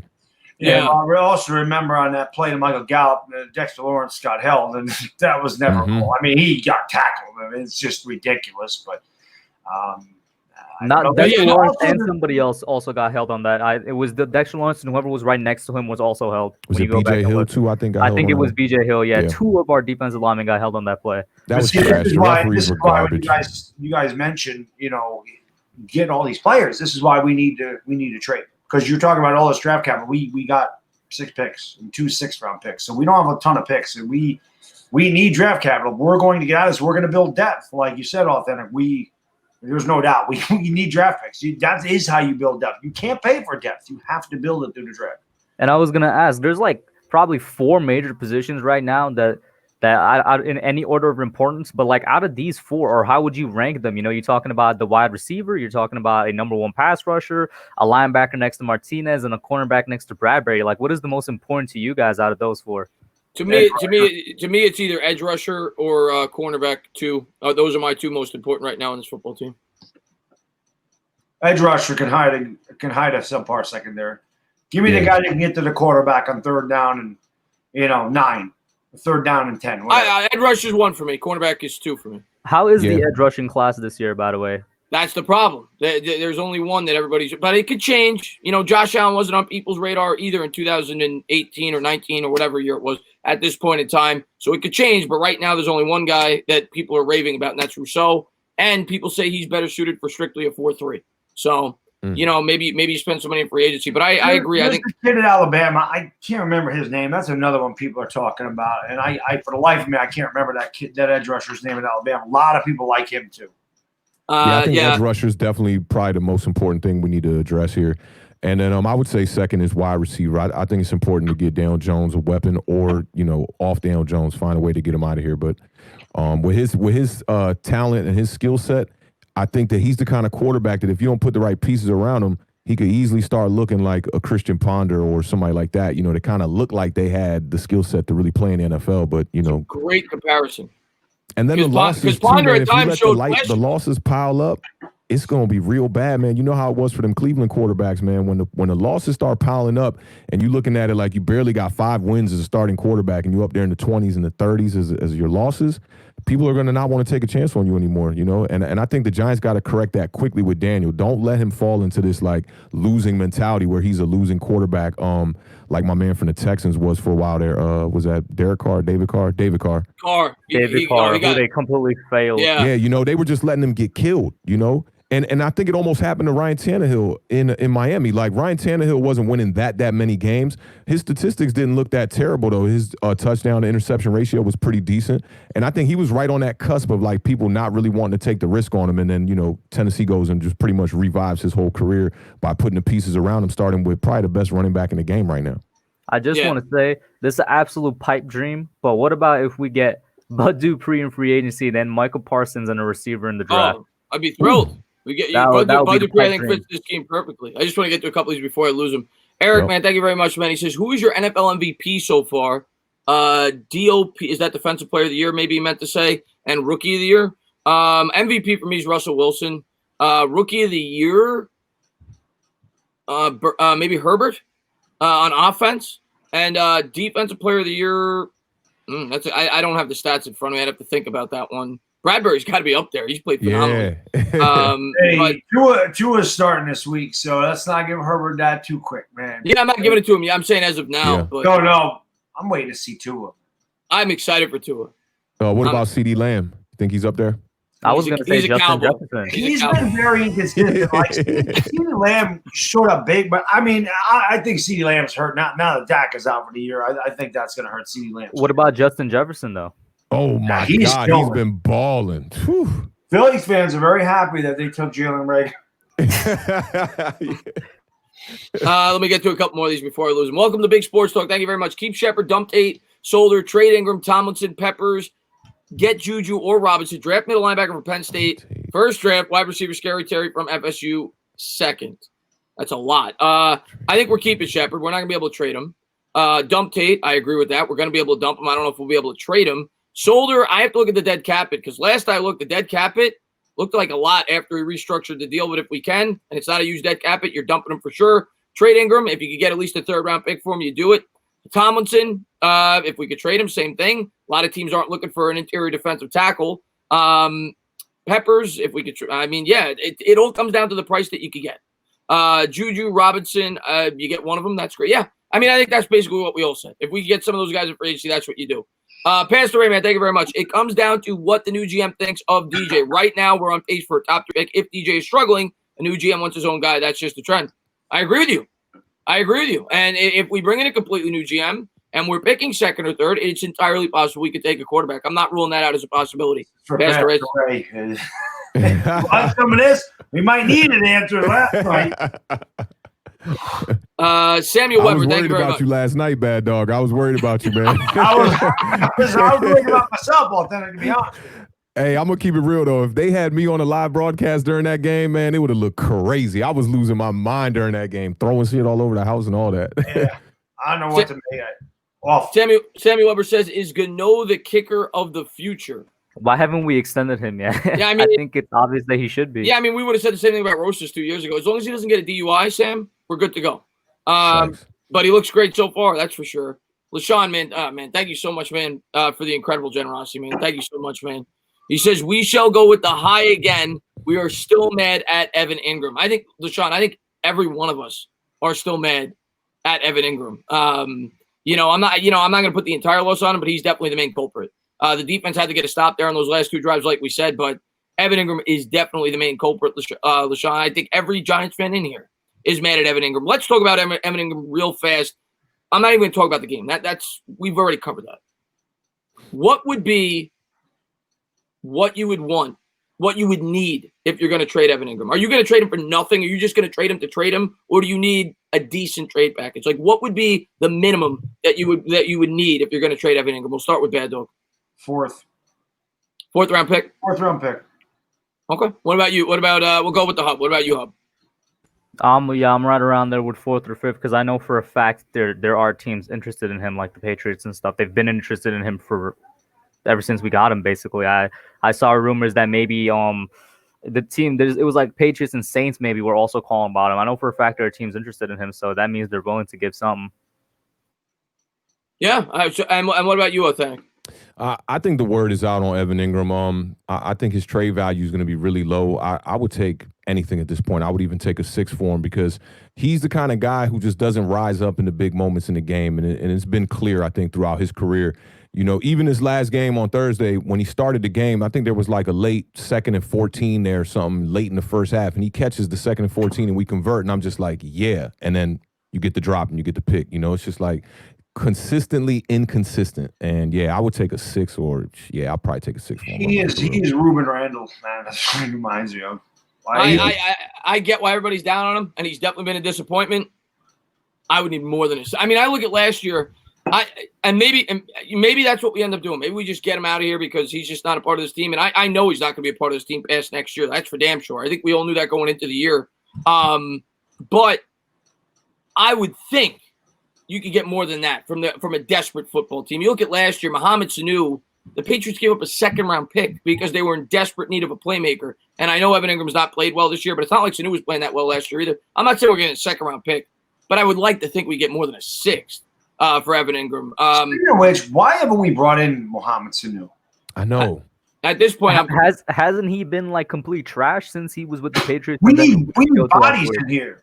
Hey, I don't know what the deal is with Devontae Freeman, but can I get a little love for Javon Leak, please? Can we get him on this team, please? Did Javon Lee get picked up by another team after we cut him? No, I don't think so. I don't think he's been picked up by anybody. Zeke, man, thank you very much. The problem is there is nothing we can hang our hat on. We can't say we are cool right here. We can't hang our hat on the offense or defense or any position group. We need talent. Zeke, 100% we need talent. We like I said earlier, we need like 2 or 3 high impact players. I think we've got some good, decent players, but we need stars. We need a high impact player on defense. Baddog was talking about, not that we're ever going to have a guy like LT, but we need a high impact player in the defense, and we need a high impact playmaker. We need guys to build around on the offense right now. We need 2 supreme playmakers, one on the defensive side, one on the offensive side, and we got to hope that offensive line matures, and then I think we could have a good football team. But that's easier said than done. Yeah, you guys missed out on LT, man. Anytime I'm feeling low, I just go back and watch some highlights of him. It makes you feel good every time. Yeah, I caught a little LT, man. I was born in '83, so I caught a little bit of LT. I was super young. Oh, damn, man. I thought you were way younger than that. I would have never pegged you being older than Chris. I would have. Well, he's 2 years. We're about the same age. Don't crack. We're about the same age. We're about the same age. Zeke says, in order to have depth, you need good talent to starters. Well, yeah. I mean, that's kind of what we were saying about Slayton. Right now, Slayton's being asked to be a 1. He's not a 1. You're asking guys, even though some of these guys are good players, you're asking these guys to do more than what they're capable of. And I hope Slayton can be a 1, but right now he's not a 1. Yeah, you're right, Zeke. We need 2, maybe 3 high-impact players still on this team, and we need these other players to mature and fill out their roles for this team to take that next step. I want to make sure I didn't miss anything else. But thank you guys so much, man. Again, everybody that's here, everybody that hits the thumbs up, everybody that continues to support all of our channels. Bono says, Andrew Thomas is killing me. I can't watch him. Oh, man. Andrew Thomas, man. I was so excited when we drafted the guy. I'm not giving up on him. I know some fans are on the verge of giving up on him already. It's 7 games in, but so far, not good. That's all I can say about him. We'll start with the hub on this one. Andrew Thomas, are you starting to panic that he might be a complete bust? And are you starting to think about moving him possibly to the right side? Not starting to panic that he's a complete bust. Although I will say maybe I have bias in it because I was a very, very, very high on Andrew Thomas coming out the draft. I thought that he was the best tackle out of the 4 that everybody was talking about. But I am starting to consider whether or not we should shift him to the right side. Even then, not completely, because once again, it's 7 games in. He's a rookie. You think about the teams that we face, especially the defensive lines that we faced, and it's tough. But then again, you see guys like Mekhi Becton doing okay, and it's like, what's happening? Then again, you see guys like Baddog mentioned earlier, Jedrick Wills isn't doing the best, so it's like Jedrick Wills is doing just as bad, pretty much. Yeah, that's why I'm giving him the year. I'm not pushing the panic button yet, because with any player, in my opinion, you want to give them 3 years to see where they really are, but who knows if Thomas has that much time, which is why I'm just give him the year. It's his rookie year. Let's see what he does at the end. Maybe he improves. Maybe he stays the same. Maybe he gets even worse. But I am starting to consider maybe right tackle a little bit, just because, not even because of his performance, rather because of Matt Peart's performance at left tackle has seemed to be better. Yeah, and I also think because of, like Baddog always says, because he was drafted so high, that ups the you want an immediate impact when you draft the guy 4th overall, even though that's a long-term position. When you draft a tackle, that's a long-term position. That's not a running back. That's not a guy that's going to come in here and he's going to blow up the league like Barkley did in his rookie year. That's a guy that you want to be a stalwart there for 10 to 15 years for the New York Giants. He's not going to have the immediate impact a running back would with a tackle. That's more of a long-term pick. But you expect that guy to come in and at least be solid early on, and he hasn't been. But Awthentik, go ahead, buddy. I mean, I think Andrew Thomas, I know, PFF, Pro Football Focus, they got him at last in all these categories and things like that. But I'm a guy with the eye test, and he don't look quite like the bust that Eric Flowers looked like. I feel like Eric Flowers was, just whiffing. You saw it on the field. I think anybody could notice it. With Andrew Thomas, he's definitely missing some blocks, and he's allowing pressures to get to Daniel Jones. But we just need more time. I just think we need a little more tape on him. I know Baddog was saying today in his video, I did see this where he was talking about he doesn't think he's got that grit. He don't got that toughness to him. But I think maybe he could gain that in the NFL, if he could hit the weight room tough in the offseason. And, maybe, another year next to Hernandez could help him too, because we can't forget it's a second-year guard to the right of him. And, when you need to lean on somebody, maybe if there was a veteran on that side, you could get a little bit of help from that. And I think Andrew Thomas will benefit from that, just a little bit more experience. Go ahead, Beto. My biggest issue with Andrew Thomas, my biggest issue is people making excuses for him, saying, look at the competition he's played. And as I've said, when you're drafted top 4, this is why. This is why you take a lineman top 4. So you stop Bud Dupree. So you stop Khalil Mack. So you stop DeMarcus Lawrence. So you stop these pass rushers. That is your job as left tackle. You are the most important part of that offensive line, the quarterback's blind side. I mean, most quarterbacks are right-handed. Obviously, if you're a left-handed, like Tua's right tackle is going to be his most important. But he cannot get beat inside the way he gets beat. He gets beat with spin moves. He gets beat with power moves. I actually thought, and I'll be honest, I mean, it's hard to remember 5 years ago, but I do remember Eric Flowers being this bad his rookie season. I feel like he got worse. Eric Flowers' footwork was always really, really poor. And Andrew Thomas, a lot of people did say this, and I just kind of ignored it because, again, I am an eye test guy. I'm like, George, this guy was great. But a lot of people said that his blocking technique, his hand placement, his feet, and his ability to shift is not good. And that he may be an average tackle at the end of the level. Now, maybe I'm thinking with my heart and my head saying, you're full of it. I don't want to hear that. We took this guy 4th. He's the most pure left tackle in this draft. I watched him play at Georgia. I liked him. I loved the pick. And he stinks. To me, when you are picked top 5, you better be good immediately. Because if you're not, then I'm going to say you're going to be a bust. How long does it take to develop a guy in the top 5? These guys should not need it. Your development period comes in college because your prime is your first contract that you play in your prime to get your next contract. Quarterbacks may be a little different, wide receivers, but your linemen don't usually make it into their 30s, 35. Your running backs certainly don't. So how long you want to hold on to this guy saying, well, he's got to develop. Well, he's got to develop. Well, he's got to get better. Daniel Jones is going to get killed out there. Then you're going to lose your damn quarterback. Then what are you going to do? So I don't know. To me, he doesn't look like he gets better. I just want to see him get better. Okay, first 2 games, you're getting killed by Khalil Mack and T.J. Watt and Bud Dupree. I get it. Show me you're getting better. Don't show me you're getting beat on spin moves inside and getting – I don't even remember who the hell that was beating him over there because I don't even know who the hell's on the Eagles anymore because they're so beat up and he couldn't stop anybody. So – he's getting beat on stunts a lot. I've seen that a lot. He's confused, Chris. His football IQ is not high and his technique sucks, and I'm not a fan. And, yeah, maybe I'm making a snap judgment. I'm impatient. When you talk about the football IQ, when I saw him in his interviews leading up to the season, that was one thing. He was very sharp in the interviews. I thought he knew. I thought he was going to have the football IQ, and he reminded me of Joe Judge, like where he didn't reveal a lot about what he was trying to say in these interviews. But, yeah, I mean, you're right. A top pick like that, you got to get out there and you got to ball out. I'm curious to see if Nate Solder would have played, what would have happened with him? I think he would have started on the right side.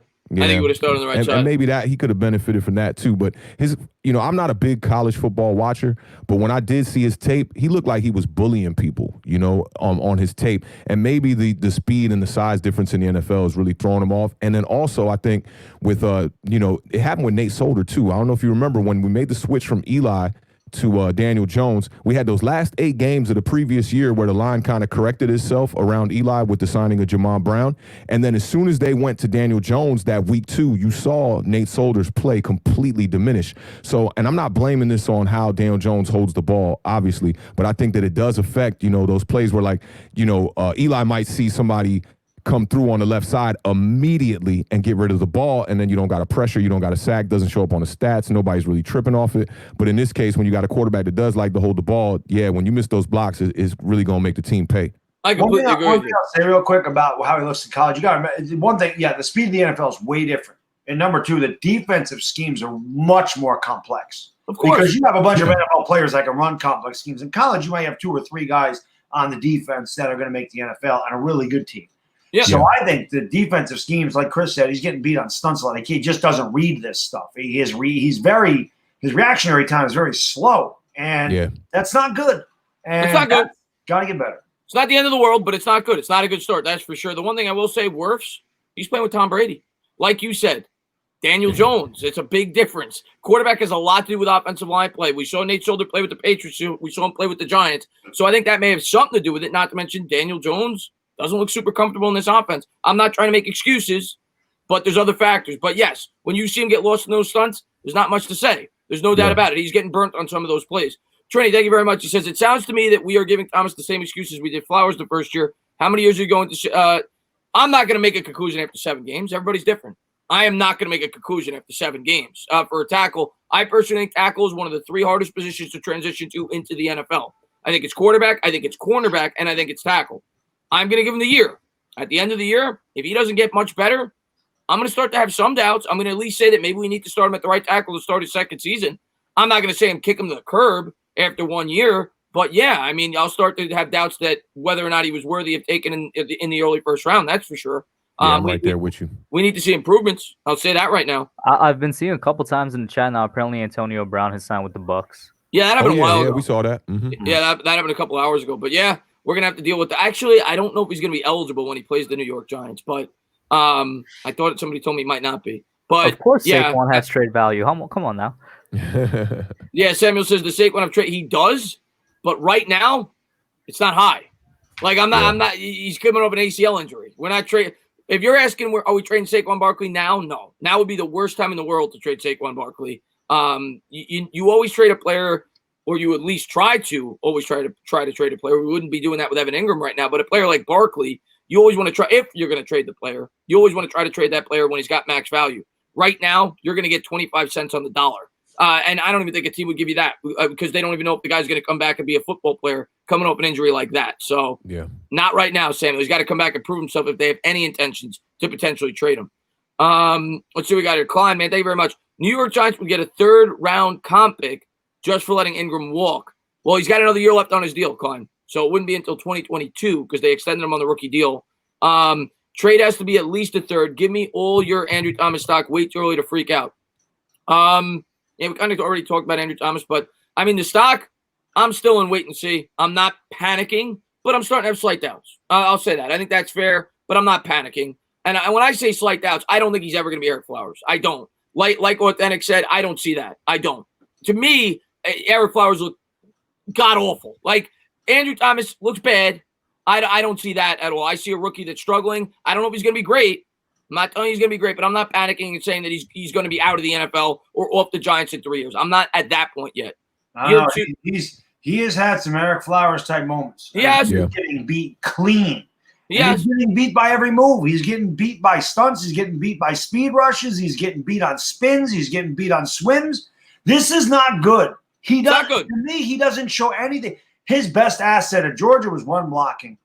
And I remember the first week of the season, I kept saying, why are they not running to the left? Why do they keep running to the right? Why are they not running behind Andrew Thomas? I remember saying, why are they not running over there? Mm-hmm. I don't even know if they will. I really don't ever see the Giants run left. I don't really remember that they run up the middle, they run to the right. I don't think they have any faith in Andrew Thomas. So I don't know, man. I'm worried because to me, like I said, he's regressing. And I want to see these guys improve throughout the year.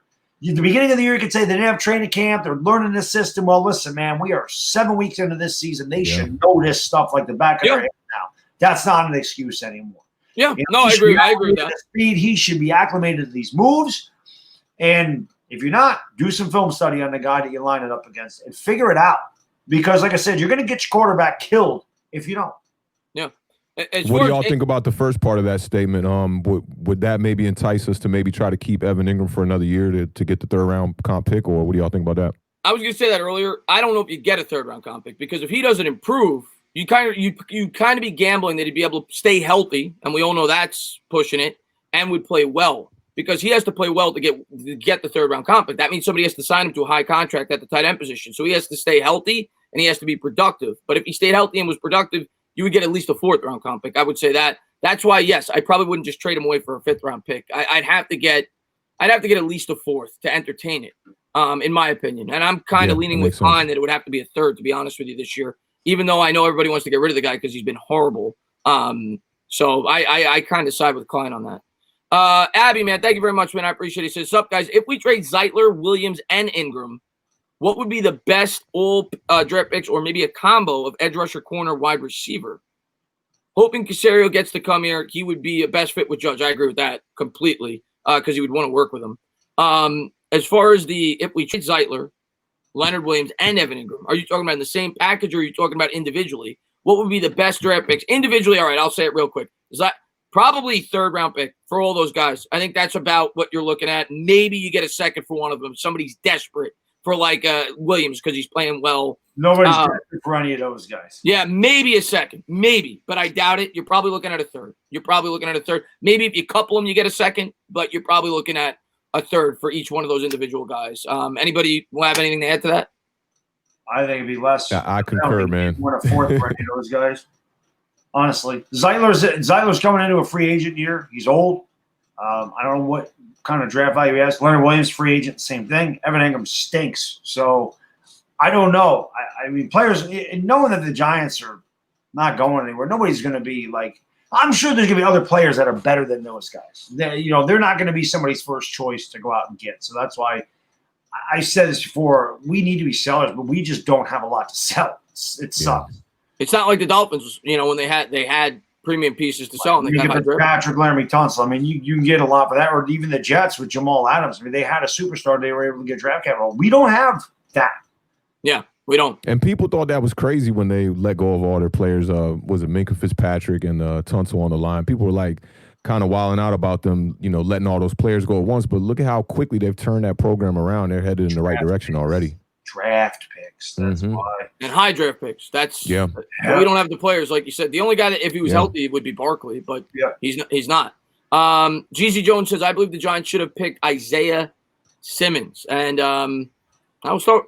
Isn't Simmons doing terrible right now? Yeah, he's not even on the field. Yeah. Some people may argue that he'd fit better in this defense, but defense hasn't been our problem. It's been our offense. Interestingly enough, Isaiah Simmons is a safety playing linebacker, and Landon Collins is Isaiah Simmons is a linebacker. Yeah, a safety playing linebacker. Mm-hmm. And Landon Collins needs to be playing linebacker. He's a safety. He's a linebacker playing safety. So Landon Collins stinks. I love that, by the way. And then one of the best pictures a couple weeks ago was Landon Collins trailing Daniel Jones on the 50-yard RPO. I'd throw that in there. JB12 says the injury to McKinney is making us play like bums. I don't think so. I mean, he's a rookie, man. He's a second-round rookie, and the defense has actually played better than I think all of us thought they would up to this point in time. The third down defense hasn't been great, but I mean, here's the other thing I'll say, guys. If McKinney never gets hurt, Logan Ryan's not on this football team. And Logan Ryan has played pretty well. I don't think McKinney would be playing much better than in his rookie year than Logan Ryan has played. Do you guys disagree with that? We don't know. I'm with you on that. So, we don't know. I can't pass judgment because maybe he is something incredible. I don't know. Yeah, he was somebody that was supposed to go in the first. Maybe, but I don't think he would make this defense otherworldly. Maybe they'd be a little bit better. I don't think maybe I'm wrong. I hope I'm wrong. I hope he goes in there and he's like unbelievable. But the defense has been better than I think any of us could have imagined going into the year. Yeah, we've got reason to be pessimistic, Yeah. Trini, thank you very much. What traits does your ideal offensive tackle need to have? Go ahead, Baddog. Tough. Just tough. A brawler. I want a brawler. I want a nasty brawler on my offensive line. Dave Gettleman talks about hog mollies. Well, to me, there's more to a hog molly than just size. You know, Yeah. you have to have that grit. You have to have that toughness. You just, like I said, you got to be nasty. You got to be even a little cheap, a little trip here and there, a little face mask, something. Well, that's one thing I loved about Will Hernandez coming out of the draft was that he supposedly had that. Now we haven't seen it here, but supposedly he had that tough. Like he was just a nasty guy. He was getting in fights with his own teammates. You like that for your offensive line. What do you guys think about Will Hernandez this year? In my opinion, I don't even know. He's like gotten worse and worse since his rookie year. I thought Hernandez started off really poorly. I didn't get the chance to watch the game film for this game so far. I try to watch it every week. I watch it on Bobby's channel. He does the film breakdowns. I thought the last 2 or 3 weeks Hernandez was getting better. This game, I'm trying to think if he was blowing a ton of blocks. I honestly can't remember. But Hernandez has definitely been underwhelming overall. I mean, we were all thinking last year he was going to break out. He was mediocre, and I know his PFF grade this year is bad. I know it's like 57. Yeah, he's definitely has not proven to be worthy of a high second-round pick so far throughout his career. Yeah, he seemed like he was doing better his first year, and I think that Andrew Thomas at left tackle was probably hurting him a little bit there, not having a veteran and Solder over there with him. And Gates at the center. Yeah, and I like Nick Gates. I think he's going to be I like him, but no continuity. He's never played, and that's what I always talk about, man. The offensive line, none of these guys have ever played with one another. It's every year it's a different offensive line, and it's hard to build something when that's the case. By the way, I want to shout all these guys out while everybody's here. Thank you to everybody for being here. We got over 700 people still here. Thank you guys so much. If you guys haven't done so, please subscribe to Awthentik. You guys all know Baddog, but subscribe to him if you haven't done so. We're going to be live on his channel next week on the game, doing this show as well on next Friday. And, of course, Awthentik, the Hub, and Baddog. Please subscribe to all of them. And if my mods could drop their links in the chat, I would appreciate it. Next up, Watchdog, thank you very much. If the G-Men have a top 5 pick, if Trevor is gone, then the G-Men will pick Sewell at the offensive tackle. He is the Quentin Nelson of offensive tackle per scouts. Watch Doctor very well could. And I think a lot of it's going to come down to how they feel about the tackles that they have. But the same argument, and it's all going to come down to what the GM feels. We don't know what the GM is going to feel. If the GM feels, because like I said, I think most GMs, think the way I do. I think they think positional value at the top of drafts. And generally, if you look at the top of drafts, it's either a quarterback, it's a pass rusher, or it's a guy that can block a pass rusher. Generally, those are the positions you're looking at in the top 5 or 6 drafts, generally, in terms of positional value. Once in a while, you'll have a guy like Saquon Barkley. Once in a while, you'll have a guy like Quentin Nelson, who was a guard. But usually, you're looking at edge, tackle, quarterback, that high in the draft. If they feel he's a generational player, they definitely could take him at number 2 overall. Whether or not people want to hear that or not, they could. And it all comes down to how the GM feels. If they bring in a new GM, he didn't draft Andrew Thomas. He didn't draft Matt Parrott. So it's all going to come down to what the new GM feels. So I think it's entirely possible that he could do that. But at the same time, if the new GM feels like one of these quarterbacks, like Baddog was saying, like Trey Lance could be the next great thing, he's probably going to take him. You're not passing up on a guy that you feel like could be an unbelievable quarterback prospect at the top of the draft.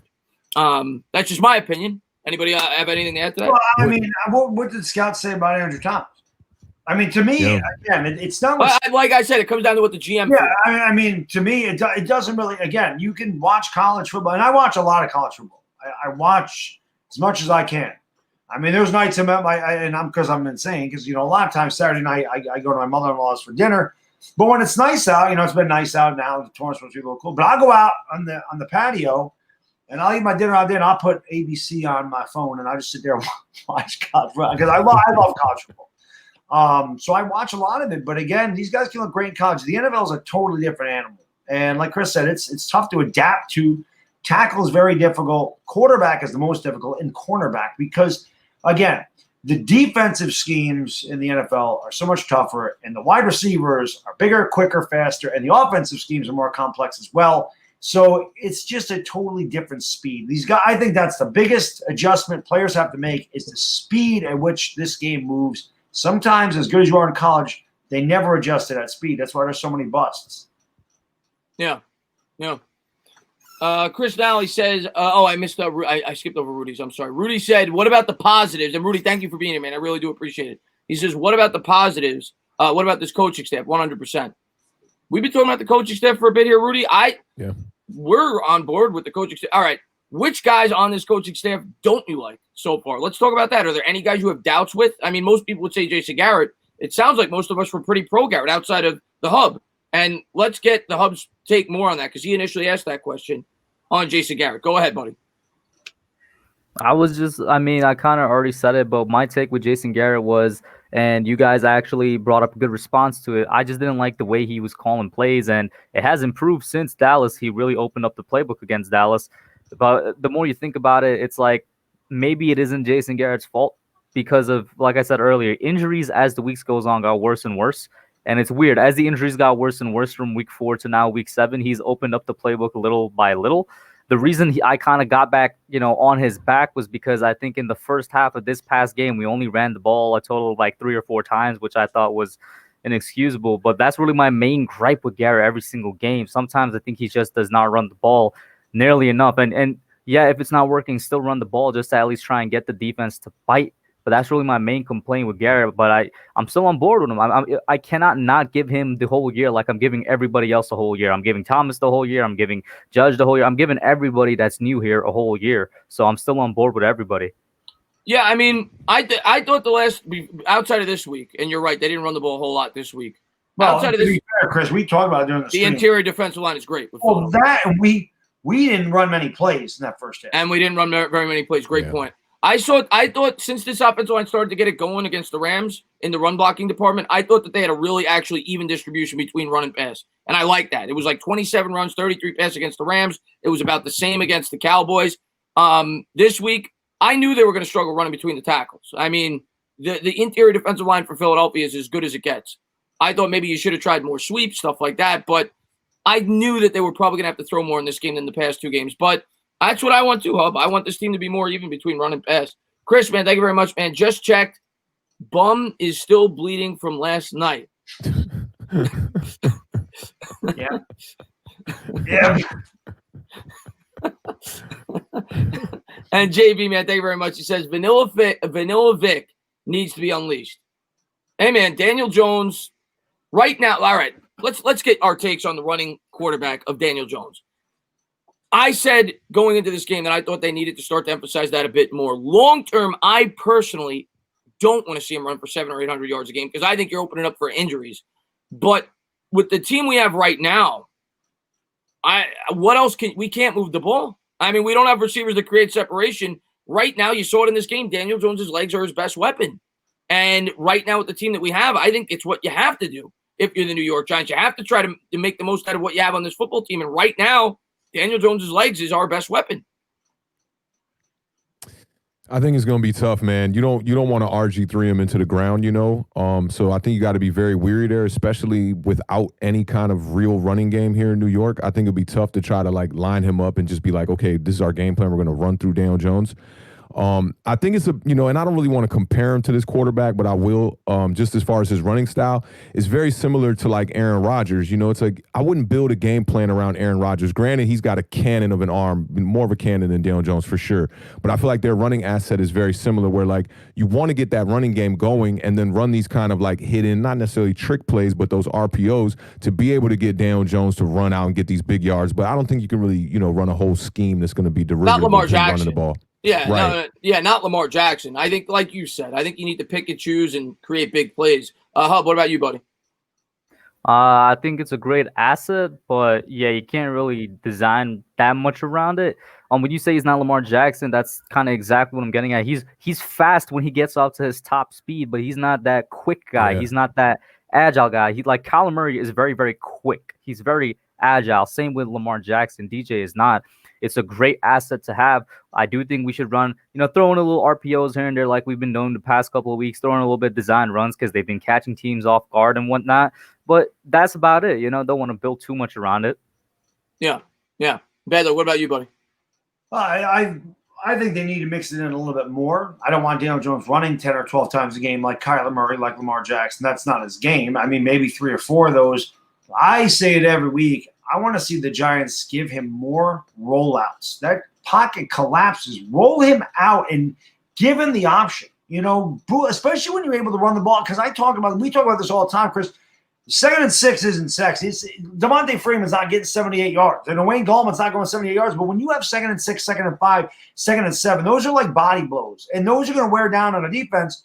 And eventually they're going to start to collapse. And at that point, that's when you will have Daniel Jones run that, either the RPO or you roll him out in a bootleg, and the linebackers are going to collapse down. And that's really when Evan Engram needs to show up. This is what I was excited about. This is what I wanted to see more of this year with Saquon Barkley and everything else. I was like, we need to utilize this. And I thought Jason Garrett would bring that, since Jason Witten is such a huge proponent of what they did there. And Dak Prescott was one of the best play action quarterbacks in the league. He might have been the best. I thought that was coming over here. We haven't seen it. Get Daniel Jones the hell out of that pocket, because we all know he struggles with his pocket presence and pocket awareness. And we all know that offensive line isn't the best at pass blocking. So get him the hell away from that rush and let him have the option to either use his legs or make a throw. Yeah, let him play to his strengths. Ralph, man, thank you very much. I appreciate it. He says, Thomas is, if Thomas is a bust, it sets us back 2 years.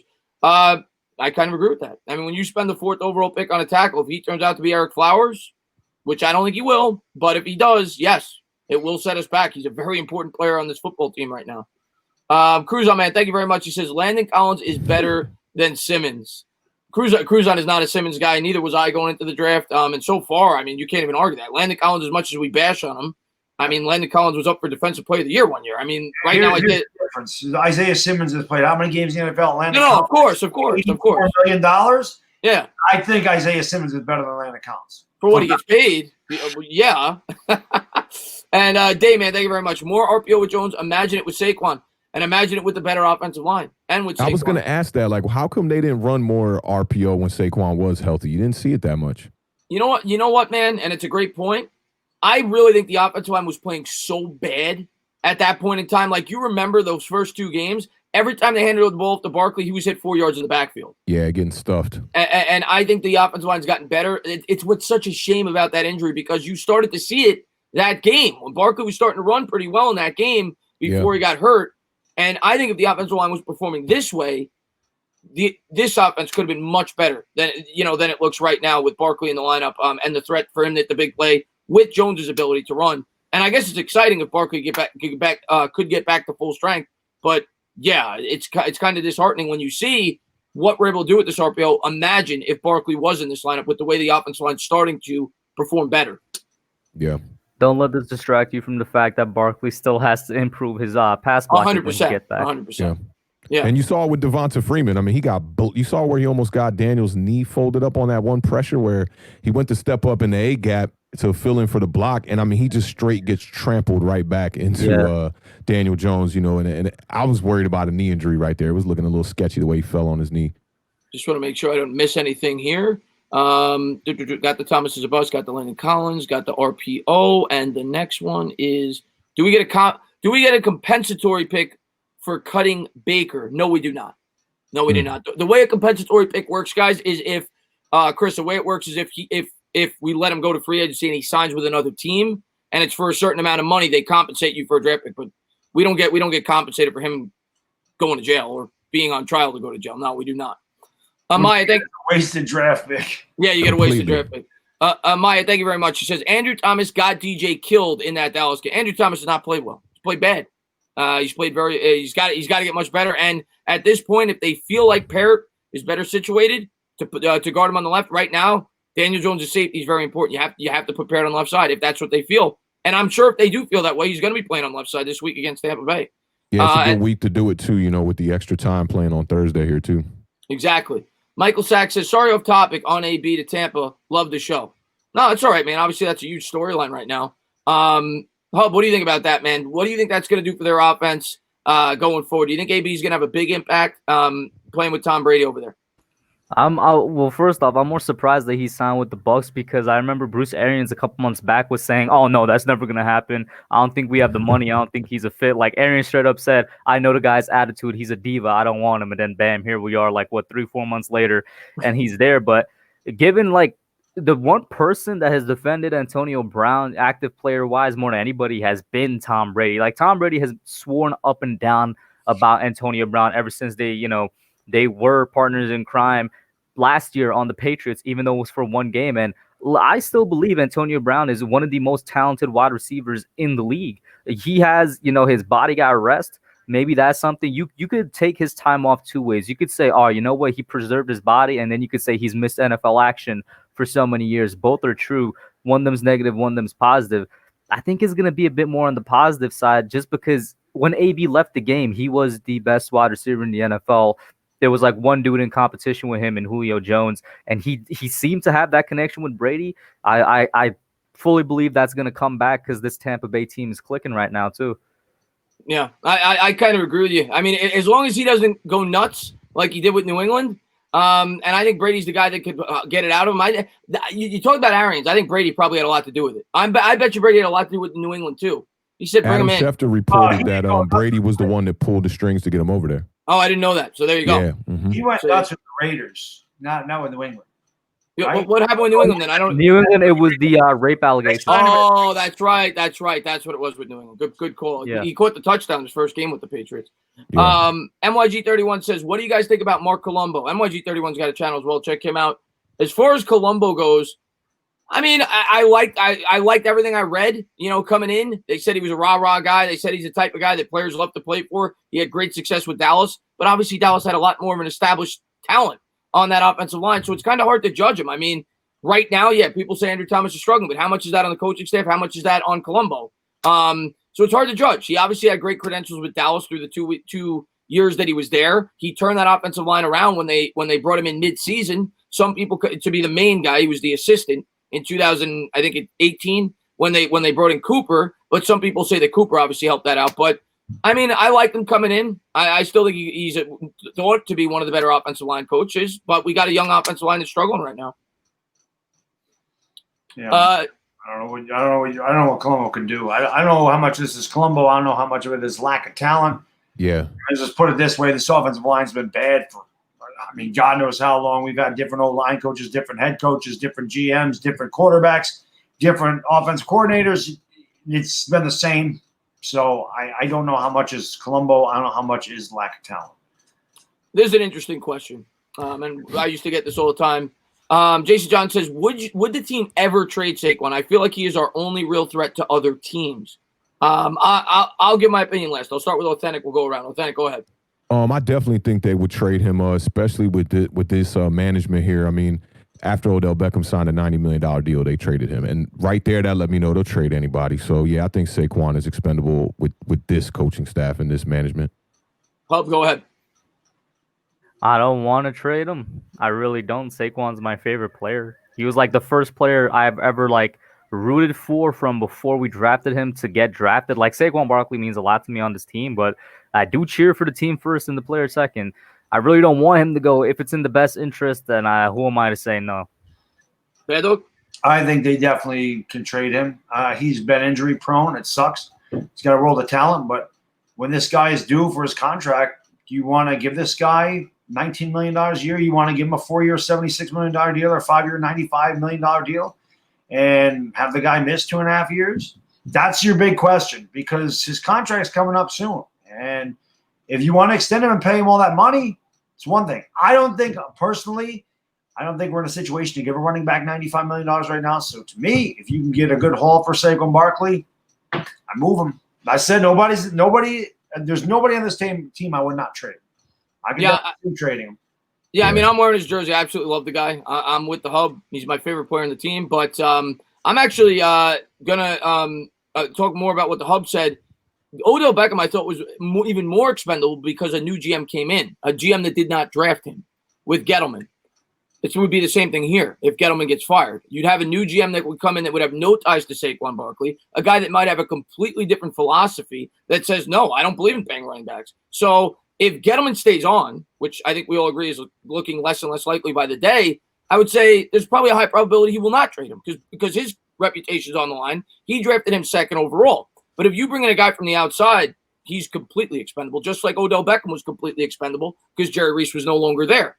It's not the new GM's pick. He may not believe in paying a running back $19 million like Bad Dog said. So it's obviously much more probable, I think, if we fire Gettleman. And yeah, anybody can be traded at the end of the day, especially if you're a running back. As much as I love Saquon Barkley, it's not the quarterback. It's not the tackle. It's not the edge rusher. So yes. Lax, thank you very much. I appreciate it. He says, if they can't trade Evan Engram before the deadline, even for a 7th rounder, should they just cut him and move on? I really hope, Lax, I'm going to say no. I'm going to say they cannot cut him. You take a dead cap, but he doesn't make that much. I know everybody hates the guy right now, and I hate him too. I don't think you could just cut him. What's your guys' take on that?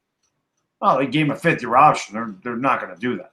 Yeah. No matter how bad he plays, he just ride the bench. But they're not. They can't cut him. All right, here's an interesting one. Flawless says, is Galladay a free agent? I like him as a wide receiver 1. Galladay is a free agent as of now, and I've heard grumblings out of Detroit that they may let him hit open market. He would get paid a ton of money. He's still young. Give me your guys' take on Galladay. Would you be willing to pay that guy $20 million a year? Because that's probably what he's going to ask for. No. Nah. If we were going to pay him $20 million a year, we should have just kept Beckham. Yeah. Yeah, and I think Beckham is a better talent too. Galladay is a bit inconsistent for me. I think he checks the boxes, but could end up in that not quite in that Evan Engram realm, but like he looks like he has all the tangibles to do it. But I don't know, he's not a bona fide number 1 to me. Yeah, Galladay, I mean, and Chris, you mentioned it earlier when I said I would like Allen Robinson, but he might be asking for 20 mil. You said every wide receiver is going to be asking for 20 mil. I legitimately think if every wide receiver is asking for 20 mil, then like 90% of them are actually delusional because maybe there's only 1 or 2 of them out there right now that is. Oh, yeah, they're not all going to get it, but I think they're all going to be asking for it. So Galladay as a number 1, too, that's another good point that Awthentik brought up. I don't think he's a bona fide number 1. Maybe you get a good duo with him and Slayton there. That is, of course, assuming we get him on some type of good contract. Yeah, I like Galladay, but I'm not giving him that kind of money. Plus, he's had injury problems this year too. I like Galladay. I bring him in maybe for 14 or 15 minutes. I like him. I personally am still on the mindset of though I'd rather draft my wide receiver, personally. But I understand bringing in a guy. I worked with Burris for a young quarterback. Diego, I don't know what currency that is, but Mexico, obviously pesos. Diego, I really appreciate the pesos. Thank you very much for showing love. I really appreciate it. L.A. Lou in the chat. Thank you so much. He says, hey, guys, just came from Sir Cardinal and Rocha. Dodgers won 6-2. I know you're calling the game tomorrow, right, Baddog? We'll see. I plan on. We'll see what goes on. Okay. I probably am. I told Dodgers fans I would do it, so I probably am. The Giants need to work on their structure. Until they get more talent, they should work on their culture. They've been working on the culture now for 2 or 3 years. At this point, we need talent. Yeah, I agree. We need to. I think the culture's pretty cleaned up now. We need to start bringing in some talent. I don't think the culture's a problem right now, to be honest with you. Other than that we have losing tendencies, but I don't think there's locker room distraction. I don't think there's any problems with that. Lou, congratulations to your Dodgers, man. Roldy, man, thank you so much, man. Great supporter of all of ours. What's up, fellas? I snuck out to shout y'all out. I'm having husband-wifey time. Pretty much this is weekend. Shaking my head, just kidding. But with no kids, no Giants game this Sunday, had to give my wife her time. Roldy, I think we all understand that. Baddog, you got anything to add to that? I understand it. I don't know if these guys do, but definitely. Trust me. I've been with the same woman for a long time. I definitely understand that. Got kids? Nah, no kids. You don't understand it. You don't get it. That's a whole different ball game. Rolly and I are brothers from another mother. I get it. Yeah, and I don't think the Hub has any kids that he knows about, at least. Not that I know about. Not that you know about.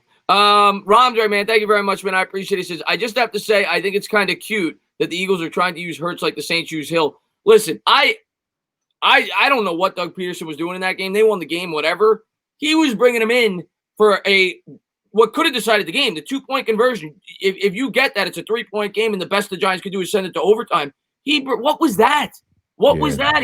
For the biggest play of the game, you take Carson Wentz out of the play?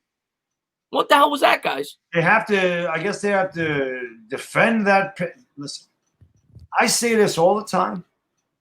I'm a Sooner fan. I watch Jalen Hurts every game. Jalen Hurts is not an NFL quarterback. He is exactly what they brought him in for, and he's slow. And he looks slow. Different story. They don't play defense in a Big 12, which is why I always say, unless you're a CeeDee Lamb or you have an extraordinary skill set like a Des Bryant, that type of guy, if you're a Big 12 receiver, you're going to fail. Denzel Mims, what's he doing? He's hurt, right? Josh Johnson was a failure. Corey Coleman was a failure. Jalen Reagor is hurt. Why? Because they don't get contacted in the Big 12. They just run free down the field. As soon as they take a couple of hits, they're hurt. So, yeah, Jalen Hurts saying that he will not be good in the NFL. That's why I laughed so hard when they picked him. That was just such a terrible pick. And they have to try to justify why they did it. I mean, we saw he looked slow as hell. He didn't do anything. The Giants were fooled by what they did. Like, he ain't throwing. Super predictable. Yeah, you can see the speed is not there, and he kind of runs like he wants to get tackled, like he's anticipating the contact. Not a fan. I'm like, this guy's got no speed because I watched Kyler Murray the year before, and that was a different breed. And even Baker Mayfield, he wasn't as mobile as Jalen Hurts, but Baker Mayfield was such a better quarterback. You could see it. Jalen Hurts, even in the Big 12, like he's a quarterback. He runs like a running back. He throws like a running back. Not pretty good. See, with the Saints, I get it. I still hate it when the Saints do it, but I get it a little bit more. With Carson Wentz, like I look at these two quarterbacks, I think Carson Wentz is just as athletic as he is. So with like the Saints, at least it brings a different dynamic to the offense. With the Eagles, I'm like, Wentz could run just as well as this guy can. I think Wentz he's had some injury problems. Yeah, so you don't want to use him in that fast just because of that. Yeah, I get it, but I can get it in certain spots, not in that spot. Listen, they think he's gonna be Taysom Hill. Jalen Hurts can't block. Jalen Hurts can't play special teams. Jalen Hurts can't do what Taysom Hill does. Now I admit, I think Jalen Hurts would be a better quarterback than Taysom Hill, but not much better. But Taysom Hill does a lot of different things that Jalen Hurts cannot do. So I don't know if that's what they were thinking. I don't know what the hell film they were watching. Because like I said, I watched every damn play for Oklahoma. He's not an NFL quarterback. Yeah. Duchess, thank you very much. She says, hey, fellas, enjoy my weekend with my Bay Fisk. Well, enjoy that. Enjoy that. Watch Doctor says, AB lives in Florida, signed with Tampa Bay because of locale. Okay. I'm sure some of it also has to do with the fact that he's playing with Tom Brady and he thinks he can get a contract next year. And possibly a Super Bowl. Exactly. Yeah. I'll tell you, the Bucs right now might be the favorites adding him because they looked so good last week. It's such a good pickup. Thing to do would be to beat them on Monday night, right? Oh, what would be? Oh man, that would be great. Miracle City right there. Miracle City is right. Yeah. Shane says AB shouldn't be able to play. The NFL Players Association should protect him from himself. The brain needs a lifetime deal. Coming back is going to seal his CTE fate.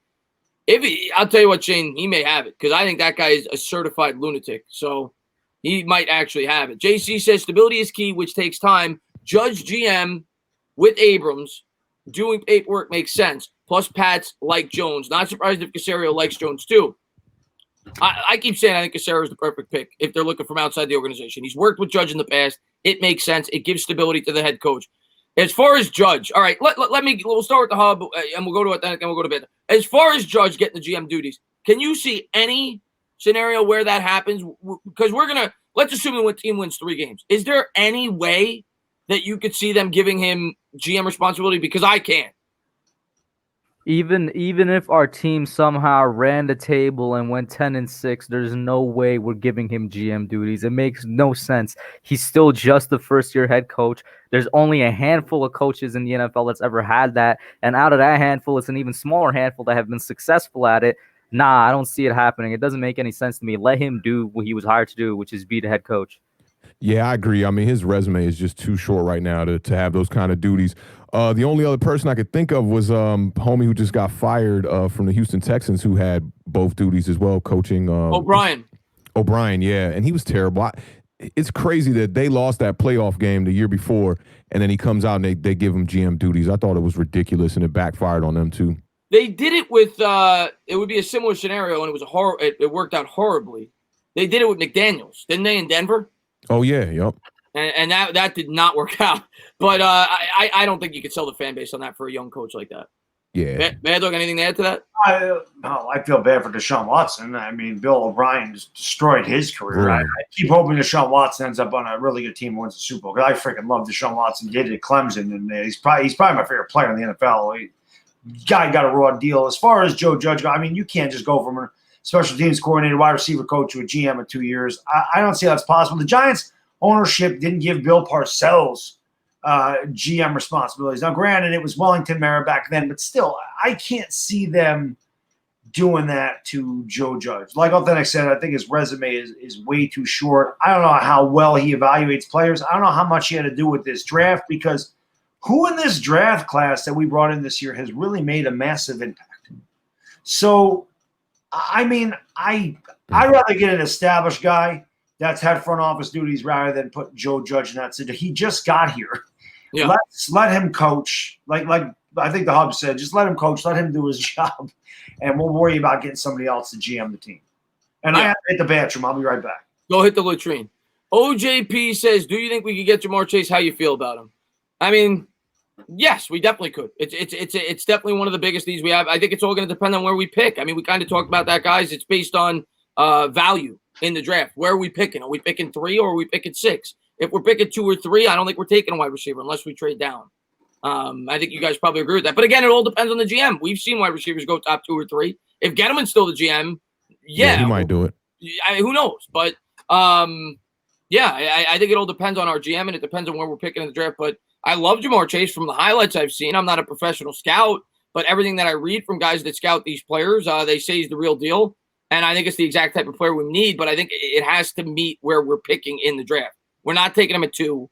Maybe you take him at 5 or 6.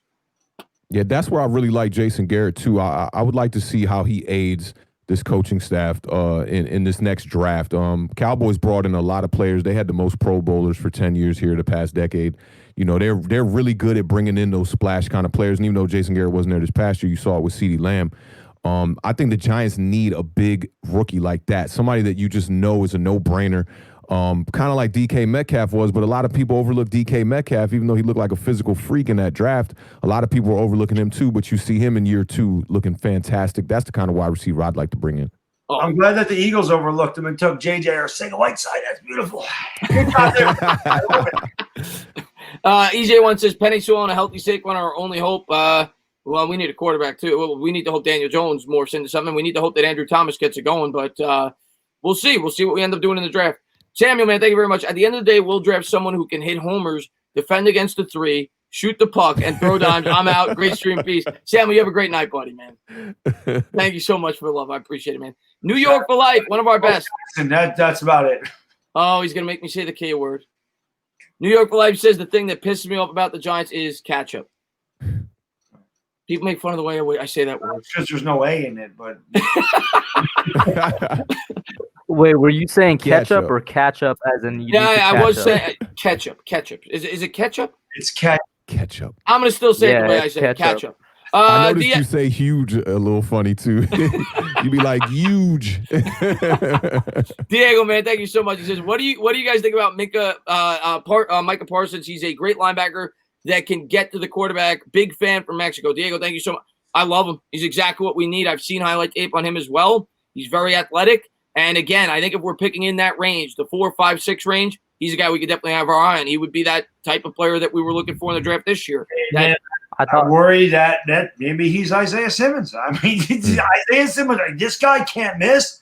This guy's running. What did he run in the 4.39? What the hell did he run? It was insane. It was like 4.4. Including myself. I mean, a lot of us Giants fans that wanted to go defense because we couldn't get Chase Young. Loved him. Now I'm doubting anybody all these good players. Now I'm doubting them because I loved Andrew Thomas. He stinks. I love Jedrick Wills. He stinks. I loved Isaiah Simmons. He stinks. I'm like, did I like one freaking guy that's any good to come to this team this year? We don't know what McKinney's going to be. So I'm like, did I like anybody good? CeeDee Lamb wasn't coming here, so it didn't matter. But I'm like, it makes you really skeptical, man. I'd like to see the Giants bring in somebody in the pass rush that is kind of what you were talking about at left tackle, like a bruiser, somebody very tough, very rough. I'm starting to lose faith in these like 3-4 kind of edge rushers. I'd like to see somebody more along the lines of a 4-3 rusher with some power. I like what Washington did with Chase Young. He's the kind of player that I think the Giants need to bring in, like that physical freak kind of pass rusher rather than the guys who are a little more slender. Yeah, unfortunately, from everything I read, there's not a Chase Young in this draft. But I agree with you. I would love to have a player like Chase Young. Unfortunately, it didn't work out. We didn't end up losing enough games to get him. But exactly, this pass rushing class. Oh yeah, my bad, Baddog. No, go ahead. I was just going to quickly say, Michael Parsons is definitely probably the best linebacker to come out of this draft class. I was gonna say 2 things. I guess I'm not doing any type of research on the draft right now, but I always thought that Michael Parsons was an inside linebacker, not an outside. I guess I was no. You know, he is, but he's a little. He's an inside. He's somewhat versatile, but he's an inside. Linebacker. And then there's literally no even I think Rousseau, who's the number 1 pass rusher in this class, from what I've read, and once again I've only read up on like Walter football. He's not like even like near the talent of a guy like a Chase Young or the year before him like a Nick Bosa. So it's like if you want a pass rusher this offseason, your best bet would be going into the free agency more than going into the draft. Yeah, he's very raw. Rousseau's very raw. He's a very raw pass rusher. Eric Hess says, why didn't we sign Jack Conklin? My answer is pretty simple. The Giants, they only had so much money in free agency. They knew they had to fix the defense, and I was a big proponent of talking about Conklin. I would have loved him But the Giants, I think, knew all along they were taking a tackle at 4, and they looked and they saw that they had sold already on the roster and they were paying him $20 million. So that's why. I think that's why we didn't sign Conklin. Of course, it looks bad now because he's playing great with the Browns, but the Giants knew they were taking a tackle all along, and that's why they didn't sign Conklin. If they were taking Simmons, they might have signed Conklin. But because they knew they were taking a tackle, I think that's why they didn't sign Conklin. Let's see what we got. If we got any questions here. But again, please subscribe to all 3 of these gentlemen. They all work really hard on YouTube. The Hub's got a great channel. Awthentik's a great dude, and you guys all know Baddog. You all love Baddog. Please subscribe to all 3 of these gentlemen. If you guys could drop their links in the chat, I really appreciate it. We'll be live on Baddogs next week. Would love to go on their channels as well in the near future. If you guys would have me, would love to be anytime. Love to be on your guys' channel as well. JMA says, who's next to be traded? Your guess is as good as mine, man. There's so many candidates that the Giants could trade, and your guess is as good as mine. To me, it's where, whichever player meets the value of what they're looking for, of what teams are looking for. I think Leonard Williams is probably, I continue to say it, I think he's the guy that gives us the best possibility to get the most back. Doesn't mean we're going to get it, but I think he's the guy that gives us the best opportunity to get the most back. But they could be looking to trade anybody on this roster right now, like Baddog said, outside of some of the guys. Like, you're not trading Andrew Thomas, you're not trading Daniel Jones, Right. you're not. But some of the older guys, maybe guys that are on short-term contracts, all those guys are expendable. Even Fackrell, anybody that could get you a 4th or 5th round pick that's on a 1-year deal. These guys are going to be free agents next year anyway. You take something if you could get it right now if you're the New York Giants. Somebody in the chat just asked, wasn't I supposed to shave my head? What was I supposed to shave my head? No, that was Pizzle. Yeah, I was- shaved my head. Like my sideburns are getting dark, so I need to shave What it. happened with In that? my by the head way? anyway.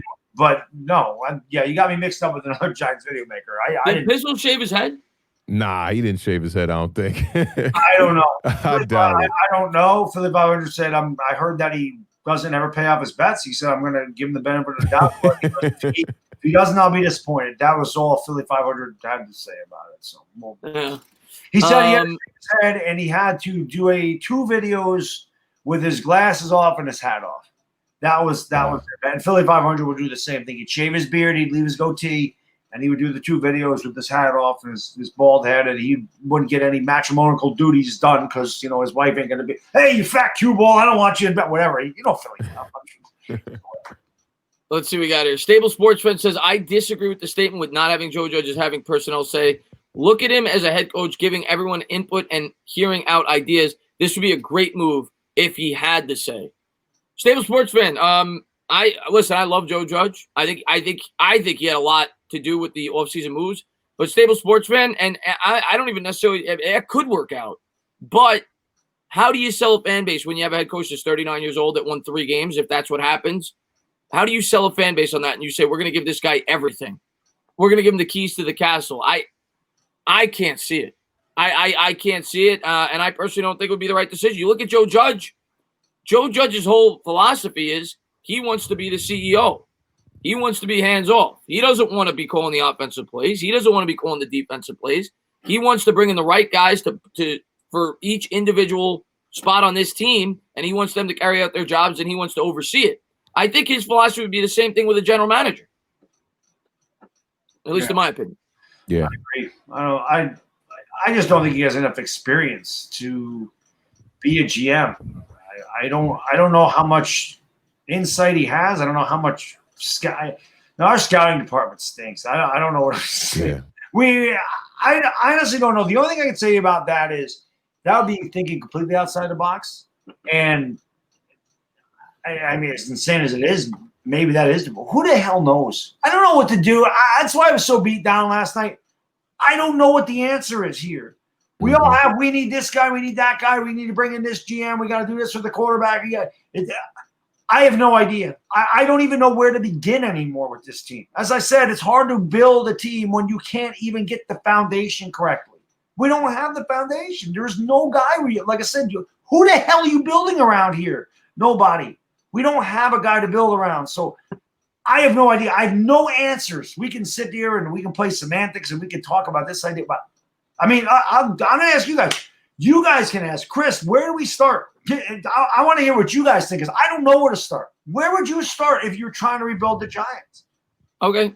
First thing I do, what we just said, we're at the trade deadline right now. I try to get as many assets as we can because that's what rebuilding teams do. You get rid of guys that are not going to be a part of the future of this team. And I'm not going to tell you who those players are because that's the team's job to decide that. I can tell you which guys I think they should try to trade and which guys they shouldn't. First, I identify which guys are going to be a part of this team going forward at the trade deadline right now. If I know Leonard Williams is going to be a part of this team going forward, fine, sign him next year. Don't trade him. But if I know he's not going to be a part, I'm trading him. I'm trading guys that I know are not going to be a part of the future of this team right now, and I'm getting as many assets as I can. That's the first step. You have to get as many draft picks as you possibly can right now because we're a young team. You need to continue to build through the draft and supplement through free agency. The next thing I'm going to do is I'm going to bring it. I'm going to decide whether or not I'm moving on from Dave Gettleman.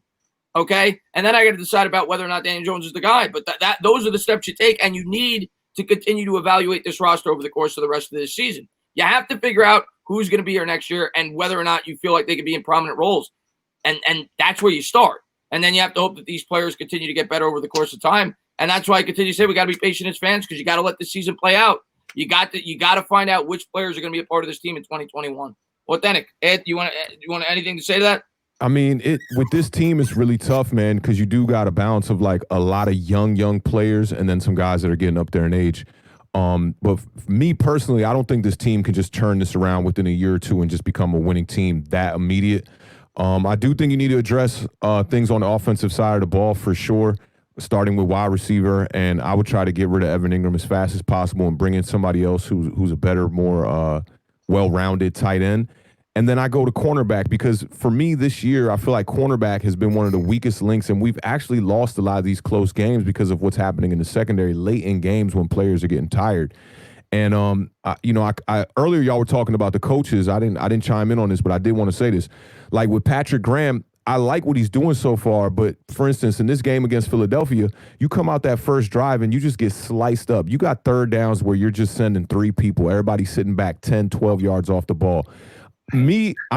Ever since I was even a kid, I've always been a fan of cover 2-man defense because then it's like at least you know who to blame.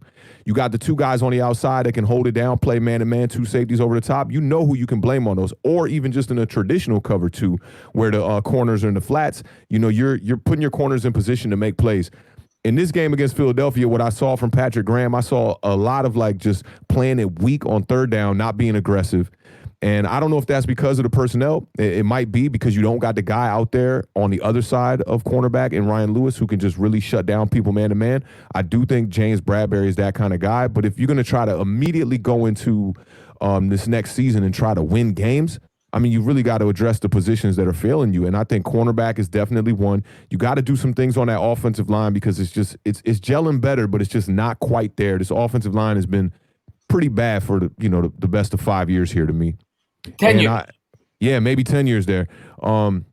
And I think you got to bring in a playmaker. I mean, if Saquon Barkley comes back healthy and you do got a big play wide receiver kind of guy that you know at least can take double teams on defense and a guy who can go over the top and get, make big plays. That's what Plaxico Burress was. If you look at some of these passes Eli would throw to him, he literally, it's just man-on-man coverage and it's jump ball. He's throwing it up, So if we had that kind of guy, that's why I said DK Metcalf earlier on because DK Metcalf is showing that he can make those plays. You just one-on-one, just bullying cornerbacks. I think that will be a start. Getting corner taken care of, and then also an edge rusher. And then this team could get back to being at least, middle of the road, 8-8 type, 9-7 team. Give yourself at least those chances that we were giving those teams with Eli Manning going into those playoffs as a wild card and freakishly just running through teams and winning a Super Bowl. I'm completely with you on that. Very well said. Got some more on in the chat real quick. Joseph Santiago, number 1, you spelled through wrong, dumbass. It's THREW. So if you're going to insult me or call me an idiot, spell the damn words right because you look really foolish when you can't spell a third-grade word. Number 2, talking about how Jalen Hurts threw for 80 touchdowns and 10,000 yards between Alabama and Oklahoma and call me an idiot. How many freaking yards did Graham Harrell throw for at Texas Tech? And where the hell is he? How about Colt Brennan at Hawaii? You sound like a damn idiot. Don't talk to me about a player that I watched every freaking game in Oklahoma and watched him play. I don't give a damn about statistics in college. It doesn't mean anything. The guy that passes the eye test either has the talent to play in the NFL or doesn't. So go put that in your pipe and smoke it. Have a great evening, sir. Next time you're going to come to me, do a little bit better. Thank you. Have a nice day. There you go. Baddog was not happy there. Real quick, I just want to say I do got to be out to answer the question. I have no idea. I'm not that knowledgeable on that. I got to be out, though. Thank you for having me on. Hub, man, thank you so much for coming on, man. Keep doing what you're doing on your channel, buddy. Shout out to Awthentik and Baddog. Just got to be out. Peace, guys. We're gonna close this out. It's 12:04. We're gonna close this out in a minute anyway. We've been flying. Yeah, we've been flying. I'm gonna answer Pastor Ray here, man. Great supporter of both of ours. He says, hopefully you check out Awthentik as well. He's got a great channel if you haven't done so. He says, needed a new GM who's willing to tell Mara to blank off. Need a fresh mind who's a great talent evaluator and has a long-term vision for the 2020 NFL. 100%. I mean, I was talking as if I was the GM, but yeah. If they're going to bring in a GM, we need somebody who matches the timeline of Joe Judge, and that would be a young, innovative mind. I agree with you. I think the Giants started to think outside of the box with the coach, and if they go with the GM, I think they need to do the same thing. So I'm with you on that, Pastor Ray, 100%. And as much as I want stability, you're not going to get the right guy if you handcuff him. You have to let him do what he feels is right. I'm hoping part of it is keeping some of the guys that we brought in here, and you build around it, but. There's no telling what's going to happen this offseason if we bring in a new GM. Yeah, no, I agree with Pastor Ray. I think the ownership needs to step the hell out. I mean, ownership's job is to put your guys together. You're as an owner, you want to hire guys you believe in can do their job. So why are you going to meddle in their business? You bring in a GM in here to build a team. Let him do that. Is the Dallas has struggled because Jerry Jones got involved with all this crap? They weren't any good, right? Same thing with the Raiders. When Al Davis kept meddling in it, they kept failing. You have that faith in the guys you hire. You can't hire a guy and then tell him, how to do what he's doing as far as like a GM goes. You're hiring those guys because you believe that they can do their job. So let them do their job. You do your job. And I think the Giants will be much better off. I just believe, and I said this, Chris, you've said this, Awthentik, I don't know how you feel about it, but Chris and I pretty much believe that Gettleman was told to draft Saquon Barkley because they wanted to try to win for Eli Manning. And I don't know how much he had to do with that. So I wouldn't doubt it. Yeah. I honestly think that's why he got the job in the first place. I think that goes for any profession, man. I mean, like, you want to hire people that are smarter than you. You don't want to be all digging up in their tasks trying to figure out how they need to be doing their job. You want to hire the guys that's going to come in here and handle it. And I think they got the piece with Joe Judge. And I know Chris has always talked about this, too, that when they fired Pat Shurmur, they probably should have fired Dave Gettleman so they could just bring in a whole new squad of people. And that might have worked out better for Joe Judge. I'm hoping they give him the chance, man. They better not pull the plug on Joe Judge here in the next year. If you have the opportunity to put your head coach and GM on the same timeline, that's what you want to do. Yeah. Because you don't want to bring in a GM and tell him who his coach has to be and his quarterback has to be. And that's kind of where the New York Giants may be at the end of the season. Hopefully that's not the case. Nicholas, man, thank you for the love, man. And he also shouted out Awthentik. He says, you guys rule. Awthentik, you're the man. Chris Baddog, always great. Thanks, Nicholas, man. Thank you so much for watching. And I'm going to give Awthentik a plug. I think he has the most underrated podcast on YouTube. I go in there. He should have 10 times the amount of viewers that he's getting. He has a great podcast. He's got great visuals. He puts in a great job. It's entertaining. I absolutely love it. I try to listen to it whenever I can. He's got an NFC's podcast. He's been a great supporter of mine since I started. But I wouldn't be telling you guys I thought it was a great podcast if I didn't feel it was. I think it is. I think he's doing a great job over there. And he's got the voice of an angel. So go over there. I was just going to say, Chris, he's got the voice for it. You and I have faces for radio, as Steven Miller told. You're awesome. Definitely, he definitely has the voice for it. There's no doubt. Hey, man, I've had this voice since I was, like, really young, too. My mom used to do hair back in the day, and when I was, like, 10 years old, she used to cut hair out the house, and her clients would call up, and I'd be like, hello? And they wouldn't even know they was talking to her son. Like, how old are you again? I'm like, yeah, I'm in the 5th grade. I started shaving Awthentik, so it's all good. So go over there and check out Awthentik and the Beard. They do like 3 or 4 shows a week. Appreciate the plug, man. You got it, man. Go over there and check them out. We are going to wrap this up. We've been going for a bit here. We usually try to wrap this up around 2 hours. You guys have been incredible. I mean, you guys continue to support our channels. The Giants are 1-6. This team is really bad, but we're going to continue to pump out the content because you guys inspire us to do it. We love our football team. And we're going to continue to talk about it. And we hope sooner than later we get out of this together and we get to enjoy better days together. This week was brutal. It was absolutely horrific. One of the worst losses I've endured since I've been a New York Giant fan. I'm not going to say it's the worst, but probably top 5. It was bad. And, just the Eagles. Always. Yeah, always against the Eagles. And, you thought it was going to be where you started to turn the page for Judge. Some hope comes in and Judge. and Jones rather. And hopefully we get that this week going up against the Tampa Bay Bucks. But I think the Giants are rebuilding. I think they're going to continue to sell some pieces here, get draft assets, and hopefully they continue to build towards the future. But I want to say thank you to each and every one of you guys that came into the stream. Continue to watch my videos. Continue to watch all my stuff. Continue to watch Baddog stuff. Continue to watch Awthentik stuff. Every Giants content creator, thank you for continuing to support us. And of course, you guys were great. The hub was great. Thank him for coming on. You guys made the show tonight. Thank you guys for being here. And we'll start with Baddog, and then we'll let Awthentik close it out. I don't really have much more to say. I mean, Chris, you pretty much covered it. I always say it. You know, I'm just proud. I'm proud of our fan base because lesser fan bases leave. I listen. My channel, my content on my channel changed a couple of years ago. Having a child will change you. As for anybody out there that has kids knows, it does change you. And I was just a trash talker. And listen, you saw what I did to that guy in the chat. I'm pretty damn good at trash talking. Okay, I just out of a whim, it don't matter. I'll rip somebody a new one. I don't really care. I just have that mentality. But you know, I've seen fan bases come and go. I've seen the Dallas Cowboys, all their fans come on here and they all talk, and then all of a sudden they're 8-8, or they're, you know, the year that 2017 when they kind of fell apart, they all disappeared. I saw it with the Eagle fans, they all disappeared. And I always just see the Giants community grow. I just see more and more content creators coming out, guys like Awthentik, guys like the Hub, guys like OGR, guys that decided they were going to do this and they were going to do it really well and put a lot of time into it. And it's good to see because it's not easy to come on here and represent this team every week because we don't have a lot of good things to talk about. So it just means the world to me that this community with the Giants continues to grow and that we continue to find great Giants fans and great content creators. And like Chris said, you guys who in a bad season really motivate us to continue to put out as much content as we can because, like I said, the Giants may not deserve, you know, all the emotion that I put in it, but you guys do.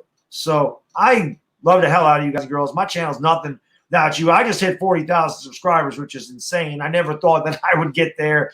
I could have never done it without you guys. So thank you for everything. I say it all the time, man. You guys really are the stars of my channel. I just host it. That's it. There you go. Congratulations on 40K. And Awthentik, do what you do, my man.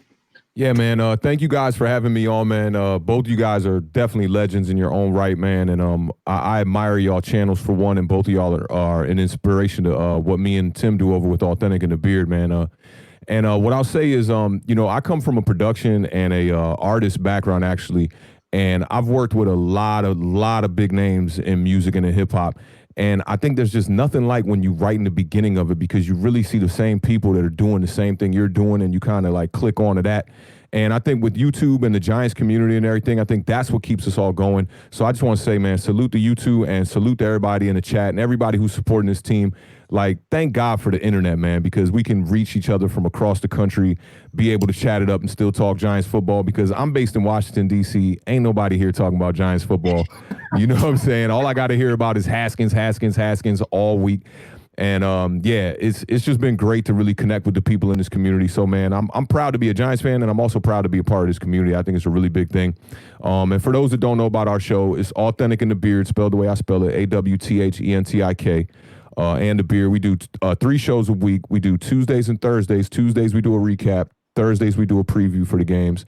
And we pick the Thursday night game as well. And on Sunday we do a fantasy show called The Parlay, super laid back. So if you want to check us out, man, definitely check us out. Awthentik and the Beard. Definitely appreciate y'all just sharing the platform with me again tonight, man, and showing a lot of love to our channel. Of course. I saw a lot of people asking for the link in the chat. I just posted it 3 times in a row. I went on his channel. I got the link. There's the link. We got 483 people in there. Let's get them 483 subscribers. Go on over there. Show them some love. Keep doing what you do, Awthentik, man. You're doing a great job over there. That channel's only going to grow. Thank you to everybody for being here. We're going to talk soon. Baddog, do what you do.